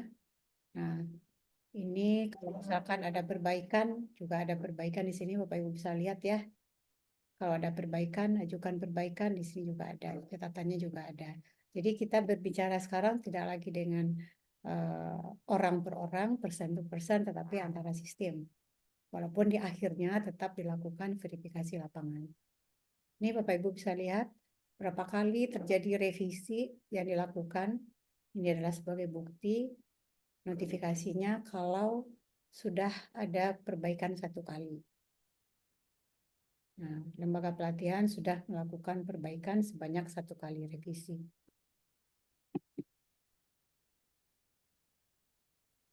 Bapak Ibu juga bisa lihat di sini, benar nggak sih LA ini memberikan hasil yang akurat sesuai dengan rekomendasi daripada KA gitu ya. Bapak Ibu juga bisa lihat di sini. Bisa lihat di sini. Ini KA memberikan hasilnya telah dinilai di sini kan. Nah, telah dinilai. Kalau di sini terlihat KA-nya masih draft, artinya belum melakukan penilaian. Nah, setelah dilakukan dinilai oleh KA, kemudian melakukan pleno. Historinya terekam semua Bapak Ibu.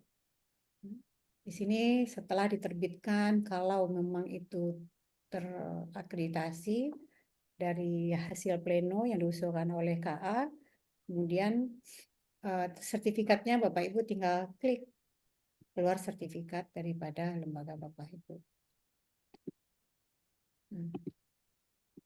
Itu ya Bapak Ibu untuk proses bagaimana mendaftar, mensubmit, dan mendapatkan sertifikat di SPA 2 ini. Bapak Ibu sudah lihat tadi bersama-sama. Sangat mudah ya Bapak Ibu ya. Yang susahnya mungkin menyiapkan dokumennya ya. Mungkin itu Pak Sekjen, kita tanya jawab dulu ya. Ya, baik. Terima kasih Bapak Ibu sekalian. Jadi ada banyak sekali pencerahan yang kita dapatkan hari ini ya. Jadi narasumber sudah menyajikan diawali tadi dari 8 standar yang harus Bapak Ibu penuhi ketika mengajukan akreditasi, dimulai dari penentuan standar yang diacu ya, SKKNI, SKKK, SKKI, kemudian proglatnya turun ke proglat, kemudian materinya, asesmennya, lalu sarprasnya, kemudian tata kelola dan keuangan. Kemudian bagaimana mengimplementasikan dokumen-dokumen yang kita buat tersebut ke dalam SPA 2.0 yang sudah ditunjukkan tadi, yang begitu transparan. Kalau dulu kita murni hanya menunggu hasil dari dinas, kalau sekarang ini kita sendiri bisa melihat ya perkembangan alurnya di Sispena, bukan Sispena ya, maaf, kebiasaan menyebut Sispena, di SPA 2.0 punya LALPK ini Bapak Ibu. Jadi lebih transparan sekarang ini ya, lebih gampang. Kalaupun ada perbaikan, tetap bisa nanti melalui sistem. Baik Bapak Ibu, saya persilahkan bagi yang, tapi Bapak Ibu yang berkenaan dengan ini ya, yang berkenaan dengan akreditasi. Karena kalau yang di chat ini kebanyakannya kendala, tidak tayang dan sebagainya ya. Nah itu akan dibahas tersendiri, tadi sudah disampaikan Bapak Ibu ya. Nah ini kita fokusnya di pertanyaan seputar akreditasi dulu Bapak Ibu. Saya persilakan bagi yang mau bertanya.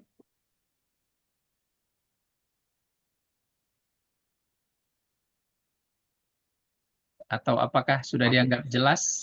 Mohon izin Pak Ya, Sam. silakan Pak Puja dari LPK OTC Bali Nusa 2. Silakan Pak. Untuk akreditasi ini mahasiswa kami atau ya mahasiswa lah. Di sini kan masih proses magang. Nah, apakah perlu sertifikat untuk magangnya untuk di standar-standar yang setelah Bu Edi disebutkan tadi? Demikian sih. Terima kasih Pak Sam. Baik, terima kasih Pak Puja. Tadi saya agak kresek-kresek bunyinya, tapi mungkin yang di pertanyaannya apakah perlu sertifikat magang ya bagi peserta? Iya Pak, iya Pak. Apakah Ya. perlu sertifikat magang untuk bisa masuk ke standar-standar tadi itu yang diterangkan oleh Ibu Teti? Terima kasih. Oh ya, baik, terima kasih. Langsung saja mungkin Bu Ketum ya. Ya, baik. Untuk akreditasi itu kalau magang itu kan OJT ya Pak, itu adalah bagian di standar 3 ya tadi ya. Nah, sertifikat magang itu bisa Bapak lengkapin sebagai bukti evidennya ada di situ. Ya. Bukti telah melakukan OJT di programnya. Karena PBK ini salah satunya itu adalah OJT Pak. Lengkapinya di situ. Berarti masih nunggu selesai dulu baru bisa kami mengajukan kan gitu ya. Nah, izin ya Pak, kalau untuk akreditasi ini prinsipnya adalah program yang diakreditasi adalah program yang sudah meluluskan. Jadi sudah ada mahasiswa, sudah ada peserta pelatihannya. Jadi kalau memang belum peserta pelatihannya, artinya memang belum boleh untuk diakreditasi. Jadi sudah ada pesertanya. Walaupun misalkan bukan tahun ini, tapi tahun kemarin sudah ada, nggak apa-apa Pak. Tapi kalau belum ada, memang belum boleh untuk diakreditasi. Oke, terima kasih informasinya Bu. Sama-sama. Izin menambahkan sedikit Bapak Ibu. Jadi kalau kasusnya misalkan dari apa yang ditanyakan harus punya sertifikat magang, menurut saya mungkin tidak untuk membuktikan itu tidak mesti sertifikat magang ya. Jadi ada kerjasama dengan industri di bidang pemagangan atau minimal OJT ya, OJT itu sudah cukup dan mungkin ada dokumentasi menurut saya. Jadi tidak syukur-syukur kalau ada sertifikat magangnya kan ya. Saya persilakan Bapak Ibu yang lain yang ingin bertanya lagi. Mohon izin Ketua. Ya, silakan Pak Hafid dari Ventura Bangkalan. Ya, betul. Ya, nama saya Hafid dari Bangkalan, Ventura Hotel School. Untuk di Bangkalan ini kami sudah coba untuk melakukan apa itu OSS RBA sudah beberapa kali, tapi susah sekali untuk bisa masuk gitu loh, Bu. Jadi masih gagal terus. Nah, sedangkan untuk akreditasi kan harus lengkap semuanya termasuk OSS RBA-nya. Nah, itu untuk lembaga kami Ventura Hotel School ini FIN-nya itu udah 1 tahun lebih, mungkin 2 tahunan sudah ada di Kementerian Tenaga Kerja itu. Nah, untuk kami itu apakah ada hal yang harus dilakukan yang awal itu harus yang mana? Karena untuk OSS RBA-nya aja susah Pak, sampai sekarang belum bisa. gitu. Dan di Bangkalan ini menemukan kesulitan semua karena kami melakukannya bareng-bareng dengan semua LPKS Bangkalan gitu loh Pak. Jadi mohon arahannya seperti apa yang harus kita lakukan. Apakah mungkin kita bisa langsung ke provinsi atau ke ini apa harus memang di mana di Bangkalan di daerah atau gimana Pak itu. Mohon bantuannya itu. Terima kasih. Terima kasih Pak Hafid. Biasanya kalau sambil menunggu Bu Ketum ya, kalau untuk OSS RBA kan Pak ya, itu Iya. ya Bapak sebenarnya bisa melakukan sendiri, tapi kalau misalkan butuh bantuan, baiknya Bapak mengunjungi PTSP setempat ya. Jadi biasanya ada di kabupaten atau di kota. Di Dinas Perizinan itu ada khusus yang menangani ya di PTSP Bapak Ibu ya. Baiknya di situ sih Pak. Kalau mau setahu saya pelayanan PTSP itu sangat ramah ya, terbuka, sangat bagus pelayanannya. Jadi kalau Bapak belum pernah coba, bolehlah nanti dicoba. Ini ada yang menayangkan ya, jadi OSS ini silakan mungkin ada yang bisa membantu sekalian, silakan. Oke. Iya. Ini dari saya nih, Oh Sekjen. ya, silakan, betul. Jadi Bapak dari mana tadi Pak? Dari Hafid Bu, Pak Madura Hafid ya. Bangkalan. Dari Jadi gini Ventura. Pak Hafid, memang kalau OSS ini Pak Hafid pertamanya itu NIB juga belum ya? NIB belum, tapi nomor Oke. PIN sudah dapat. Nah, Perizinannya dari lembaga dari Dinas Tenaga Kerja. Oh, masih Sudah. dinas. oke. PIN sudah dapat, tapi OSS belum ya. Nah, Ya. PIN itu sebenarnya dapatnya bukan dari Dinas Tenaga Kerja Pak Hafid. PIN itu Ya. dapatnya dari Kementerian Tenaga Kerja. Artinya Bapak sebenarnya sudah melengkapi mengisi tahap 1 tadi udah ya. Nah, ini Ya. Pak, Bapak bisa buka OSS ini, nanti Bapak daftar di sini, nanti Bapak lengkapi nih. Bapak lengkapi di sini pendaftarannya Bapak lengkapi di sini nih. Nah, dari ya seperti ini nih, jurnalnya seperti ini nih. Mulai Ya. dari Kita pendaftaran. sudah coba dari udah lama Bu, udah sekitar 3 kali. Heeh. Rata-rata kita tolak terus Bu di daerah sini Bu, di daerah Bangkalan khususnya ini Bu. Jadi ada sekitar kita bergabung itu sekitar 10 atau lebih LPK yang bareng-bareng kita ngerjakan, ada pemandunya juga. Sampai sekarang ini nggak tembus gitu loh Bu. Udah 3 kali pertemuan ini.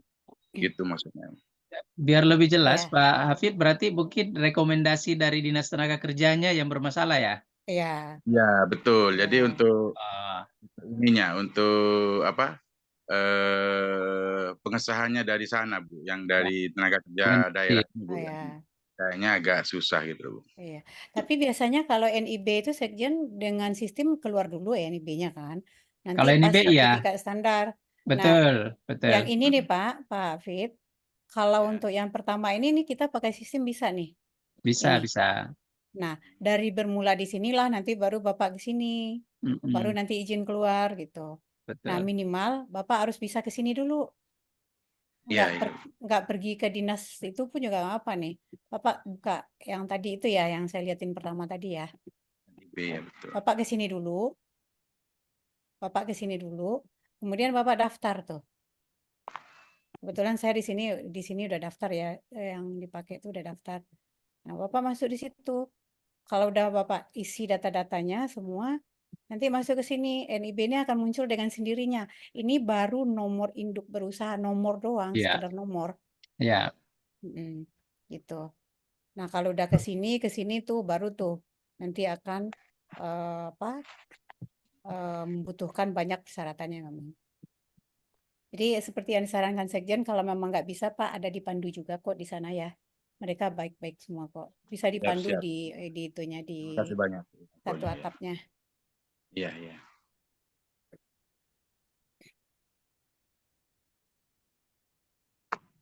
Ya, jadi begitu ya, Terus itu. Bapak Ibu ya. Ya, terima kasih banyak Pak. Sama-sama Pak Hafid. Ada lagi Bapak Ibu yang lain? Jika tidak, Mohon izin. oh silakan Pak Zainur, Pak Ketua kasih. B. Assalamualaikum warahmatullahi wabarakatuh. Waalaikumsalam warahmatullahi Waalaikumsalam. wabarakatuh. Terhormat Bu Ketum, Presiden, dan rekan-rekan semua. Izinkan pertama menyampaikan selamat menjalankan ibadah puasa untuk kita semua ya. Tentunya terima kasih waktunya. Saya hanya bertanya sedikit tentang banyak teman-teman LPK yang sekarang sudah tidak tayang begitu. Sudah tidak tayang di kelembagaan. Maksudnya PIN-nya udah mungkin hilang gitu, apa data terhapus ya. Nah, apakah nanti teman-teman LPK yang tidak tayang ini bisa bisa mengajukan akreditasi juga gitu Bu Ketum, Pak Sejen. Terima kasih. Oh ya. Assalamualaikum warahmatullahi wabarakatuh. Salam warahmatullahi wabarakatuh. Iya, langsung saja Bu Ketum. Baik. Selamat ya Pak Zainul. Alhamdulillah. Nah, udah terpilih jadi KA?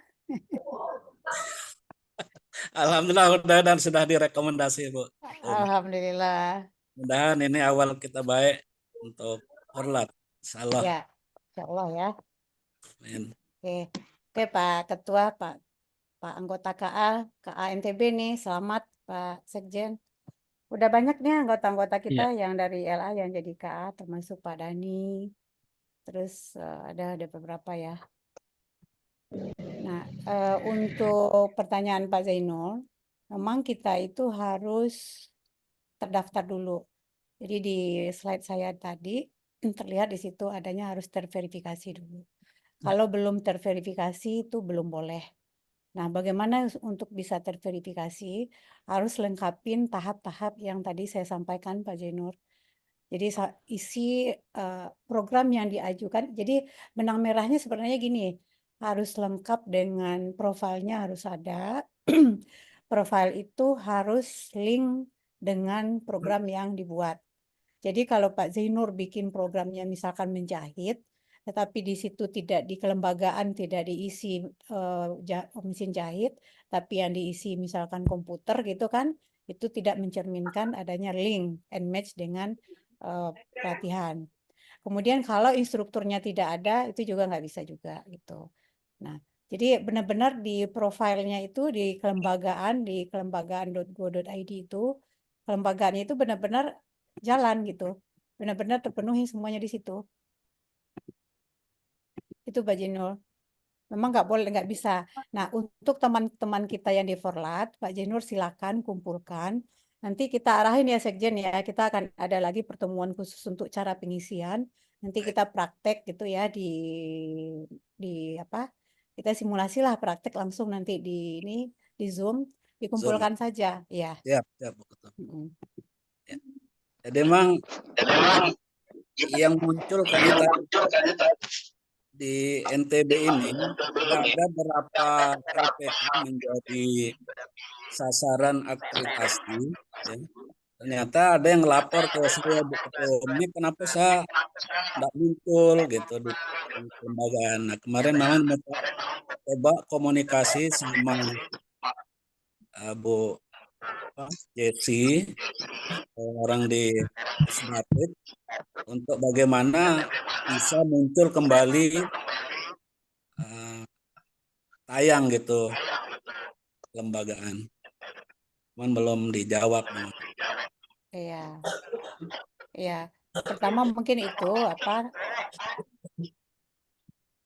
Waktu memang terlambat verifikasi namanya kasusnya tuh teman-teman tuh. Kan dulu tayang semua gitu. Nah, setelah ada sistem bila hari di takedown mungkin ya setelah satu ini sehingga di ini udah enggak muncul teman-teman yang lain. Iya. Dicek lagi nanti dicatat aja. Terus nanti biar kita sampaikan berdasarkan organisasi nanti ya. Ya. Nanti sama Mbak Jessy juga. Ya. Terima kasih banyak Bu Ketum. Ya. Baik, terima kasih Pak Zainur ya. Dan mungkin Bapak Ibu karena ini sudah jam 11 lewat ya, kita sudah 3 jam lebih kayaknya kita. Barangkali mungkin sudah cukup sementara dulu ya, karena insya Allah nanti akan ada lagi sesi-sesi selanjutnya kita bersua Bapak Ibu. Jadi kita jangan habiskan di sini ya. Sekali lagi kami sampaikan, tanggal 5 nanti, insya Allah tanggal 5 itu akan ada, tapi edisi terbatas ya, BIMTEK strategi LPK tayang di kelembagaan, dan itu memungkinkan langsung di-approve ya, langsung di-approve oleh adminnya, jika lembaga Bapak Ibu sudah benar-benar sudah lengkap dokumennya. Tapi semuanya sekali lagi melalui rekomendasi dari DPD for Advokasi seluruh Indonesia. Hanya 4 lembaga per provinsi. Jadi itu yang direkom oleh DPD Bapak Ibu. Banyak kegiatan kita ke depannya, sekali lagi saya menyampaikan, ada juga yang tadi OSS RBA, kemudian pendampingan akreditasi dan lain-lain sebagainya Bapak Ibu. Semuanya kita butuhkan. Tapi oh ya itu tadi ya, tidak perlu banyak, kita orientasinya kualitas bukan kuantitas Bapak Ibu semuanya. Siap, siap. Iya, jadi mengingatkan lagi, ini ada sertifikatnya ya, mungkin penting juga bagi kita semua karena meskipun Ibu Dr. Mesra Betiel MMM.com adalah Ketua Umum DPP for Advokasi, tapi kali ini beliau itu mewakili lembaga akreditasi LPK Bapak Ibu. Jadi ini penting sertifikatnya, silahkan mengisi link daftar hadir yang sudah ada di chat kita Bapak Ibu ya, silahkan diisi. Dan mengingatkan juga bagi Bapak Ibu yang benar-benar anggota for Advokasi ya, silahkan Pak Dani boleh juga men-share kembali link pendaftaran di website for Advokasi agar Bapak Ibu bisa secara resmi mendapatkan kartu anggota ya dari for Advokasi, sekaligus juga nanti ada sertifikat juga, sertifikat kelembagaan ya, lembaga Bapak Ibu terdaftar, sehingga nanti sekiranya ke depannya, karena sering sekali Bapak Ibu kegiatan-kegiatan Kementerian Tenaga Kerja itu diminta dari for Advokasi ya, banyak sekali, dan tentu yang kita akan utus untuk kegiatan baik kelembagaan, instruktur dan sebagainya itu adalah anggota-anggota dari for Advokasi Bapak Ibu. Saya sendiri untuk instruktur itu diminta mendata. Nah ini saya sengaja supaya ini saya pakai baju KKIN Bapak Ibu sengaja. Nanti Bapak Ibu yang punya instruktur yang mengikuti KKIN ya, kompetisi keterampilan instruktur nasional, itu agar melapor juga ke kami ya, supaya kami laporkan ke Kemnaker. Manfaatnya adalah nanti bagi peserta yang ikut KKIN dari LPKS, insya Allah melalui for Advokasi kita sudah diminta, bukan akan dorong, kita akan diminta untuk mereka-mereka ini mendapat prioritas pengembangan Bapak Ibu ya, pengembangan diri, kompetensi dari Kementerian Tenaga Kerja. Karena saat ini ada banyak sekali persaingan Bapak Ibu. Jadi memang peranan organisasi ini sangat penting Bapak Ibu. Jangan disepelekan, tentukan pilihan Bapak Ibu ya.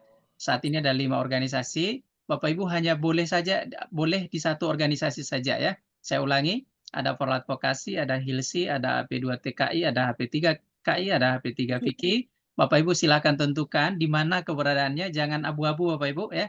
Kalau forlat, kalau HILSI, kalau AP2TKI dan seterusnya, tentukan di mana keberadaan Bapak Ibu semuanya. Siap, Pak. Jadi seperti itu ya Bapak Ibu. Bu Ketum, apakah masih ada yang ingin disampaikan? Ya, ini pertemuan kita yang pertama, perdana, dan nanti akan ada sesi-sesi berikutnya ya Bapak Ibu. Ya. Jadi semangat, target kita adalah akreditasi ya, terakreditasi. Betul, iya. Jika sudah tidak ada, saya ingin mengajak Bapak Ibu semua menutup kegiatan kita hari ini dengan pertama mengucapkan terima kasih banyak ya. Terima kasih banyak ke Ibu Dr. Mesra Betiel yang telah meluangkan waktu liburnya bersama kita setengah hari, yang kalau kita bayar Bapak Ibu kita udah tahu berapa ya. Karena kalau narasumber luar, jujur Bapak Ibu ya, narasumber luar itu ada bayarannya kan. Nah ini alhamdulillah Bu Ketum katanya gratis Luar untuk biasa. teman-teman LPKS. Terima Kita kasih. berikan aplaus lah ya Terima kepada Bu kasih, Ketum. Sama-sama. Kita doakan Terima kasih, Bu kita Ketum. sehat selalu insya Allah ya. Ibu. Terima kasih, Bu. Sehat selalu, sukses Terima kasih selalu. sama-sama. Ya, Terima kami kasih juga banyak. doakan Bapak Ibu Selalu, semua Ibu. sehat dan sukses selalu. Kita tutup dengan beberapa pantun Bapak Ibu ya. Cakep. Ya, sampan sudah, rakit sudah. Yang belum tinggal bahteranya, ya. Bimtek sudah, diskusi sudah. Yang belum ditunggu implementasinya. Ya, dokumentasi dulu, Pak. Iya. Nanti ada dokumentasi Dokumentasi dulu, setelah Pak pantun Sekjen. selesai ya. Ada 3 pantun yang kami siapkan. Ini ada tanpa diminta, ada mengingatkan saja pesan dari pemerintah mungkin ini ya. Buka puasa bersama bini. Cakepnya ya. Duduk bersama makan kolak. Cakep. Deadline lapor pajak hari ini, jangan lupa bayar pajak. Terakhir Bapak Ibu. Terakhir, karena kita mau lebaran nanti insya Allah ya, mungkin kita bersua setelah lebaran, jadi ini pantun dari Forum Advokasi. Duduk manis seperti putri, minum susu dengan rutin. Mari menanti Idul Fitri, mohon maaf lahir dan batin Bapak Ibu. Amin, amin, amin. Kita akan tutup, kemudian host Pak Romadani, Wasekjen DPP Provokasi akan mengambil alih untuk sesi foto-foto. Bapak Ibu silakan nanti siapkan diri ya untuk fotonya, dibuka camnya ya. Baik, dari saya, dari mewakili Bu Ketum dan lain mengucapkan terima kasih banyak. Terima kasih partisipasinya Bapak Ibu. Selamat melaksanakan kembali aktivitasnya. Kita akhiri. Wassalamualaikum warahmatullahi wabarakatuh. Dan saya kembalikan ke host untuk sesi foto-foto. Silakan Pak Dani. Bagi-bagi semua ya. Baik, terima kasih Pak Sam selaku moderator, dan sekali lagi terima kasih banyak kepada Ibu Dr. Musla Fitriel, MMM.com atas waktunya di dalam kesempatan kita hari ini. Kita bisa melaksanakan Bimtek.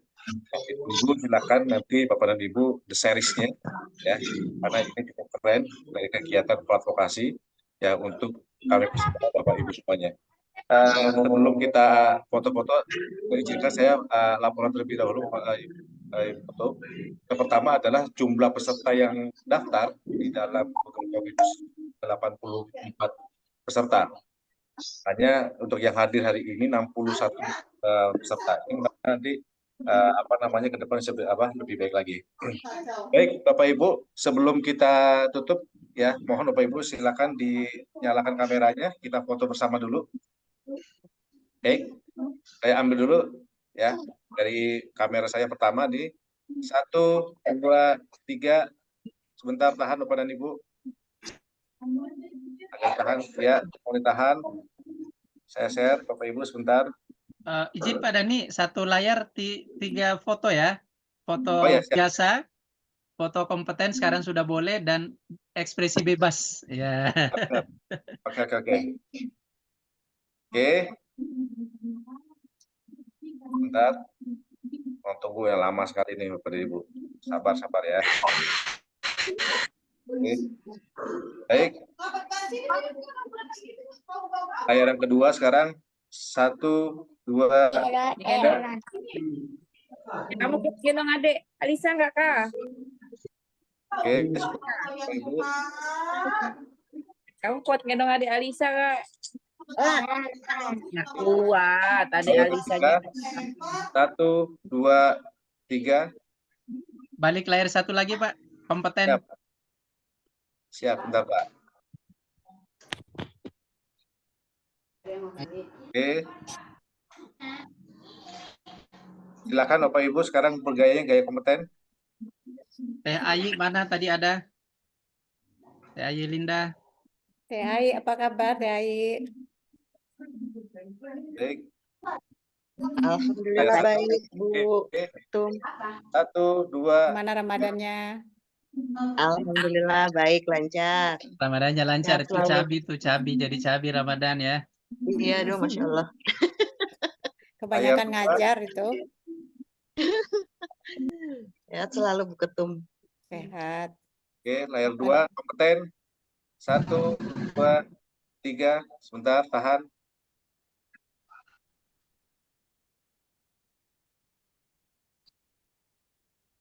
Oke, satu lagi. Layar satu lagi. Baik. 1, 2, 3. Tahan. Oke, baik. Terima kasih Bapak dan Ibu. Sehat selalu dan selamat menjalankan ibadah puasa. Dan jangan Amin. lupa hari ini ya kita telah melaksanakan kegiatan dari kami atas nama panitia. Mengucapkan terima kasih. Assalamualaikum warahmatullahi wabarakatuh. Waalaikumsalam warahmatullahi Sampai wabarakatuh. ketemu Bapak Ibu. See you. Sampai ketemu. Terima Nah, kasih Pak Sam, terima kasih Bu Ketum informasi. Ya, Terima kasih sama-sama. Pak Sam. Terima kasih Bu Ya, sama-sama. Bapak Ibu. Bu Mesra semuanya. Ya, sama-sama Pak. Sampai Pak ketemu Ketua, di Pak nextnya Nurul ya. Hadi. Siap. Apa Sampai kabar? ketemu lagi. Semoga sehat selalu. Hafid, ya, Amin. Dijen live. Silakan terima ya. kasih semuanya. Saya Iya, dalam Pak. hitungan ketiga langsung hilang semua ya Bapak ya. Ya. 1, 2,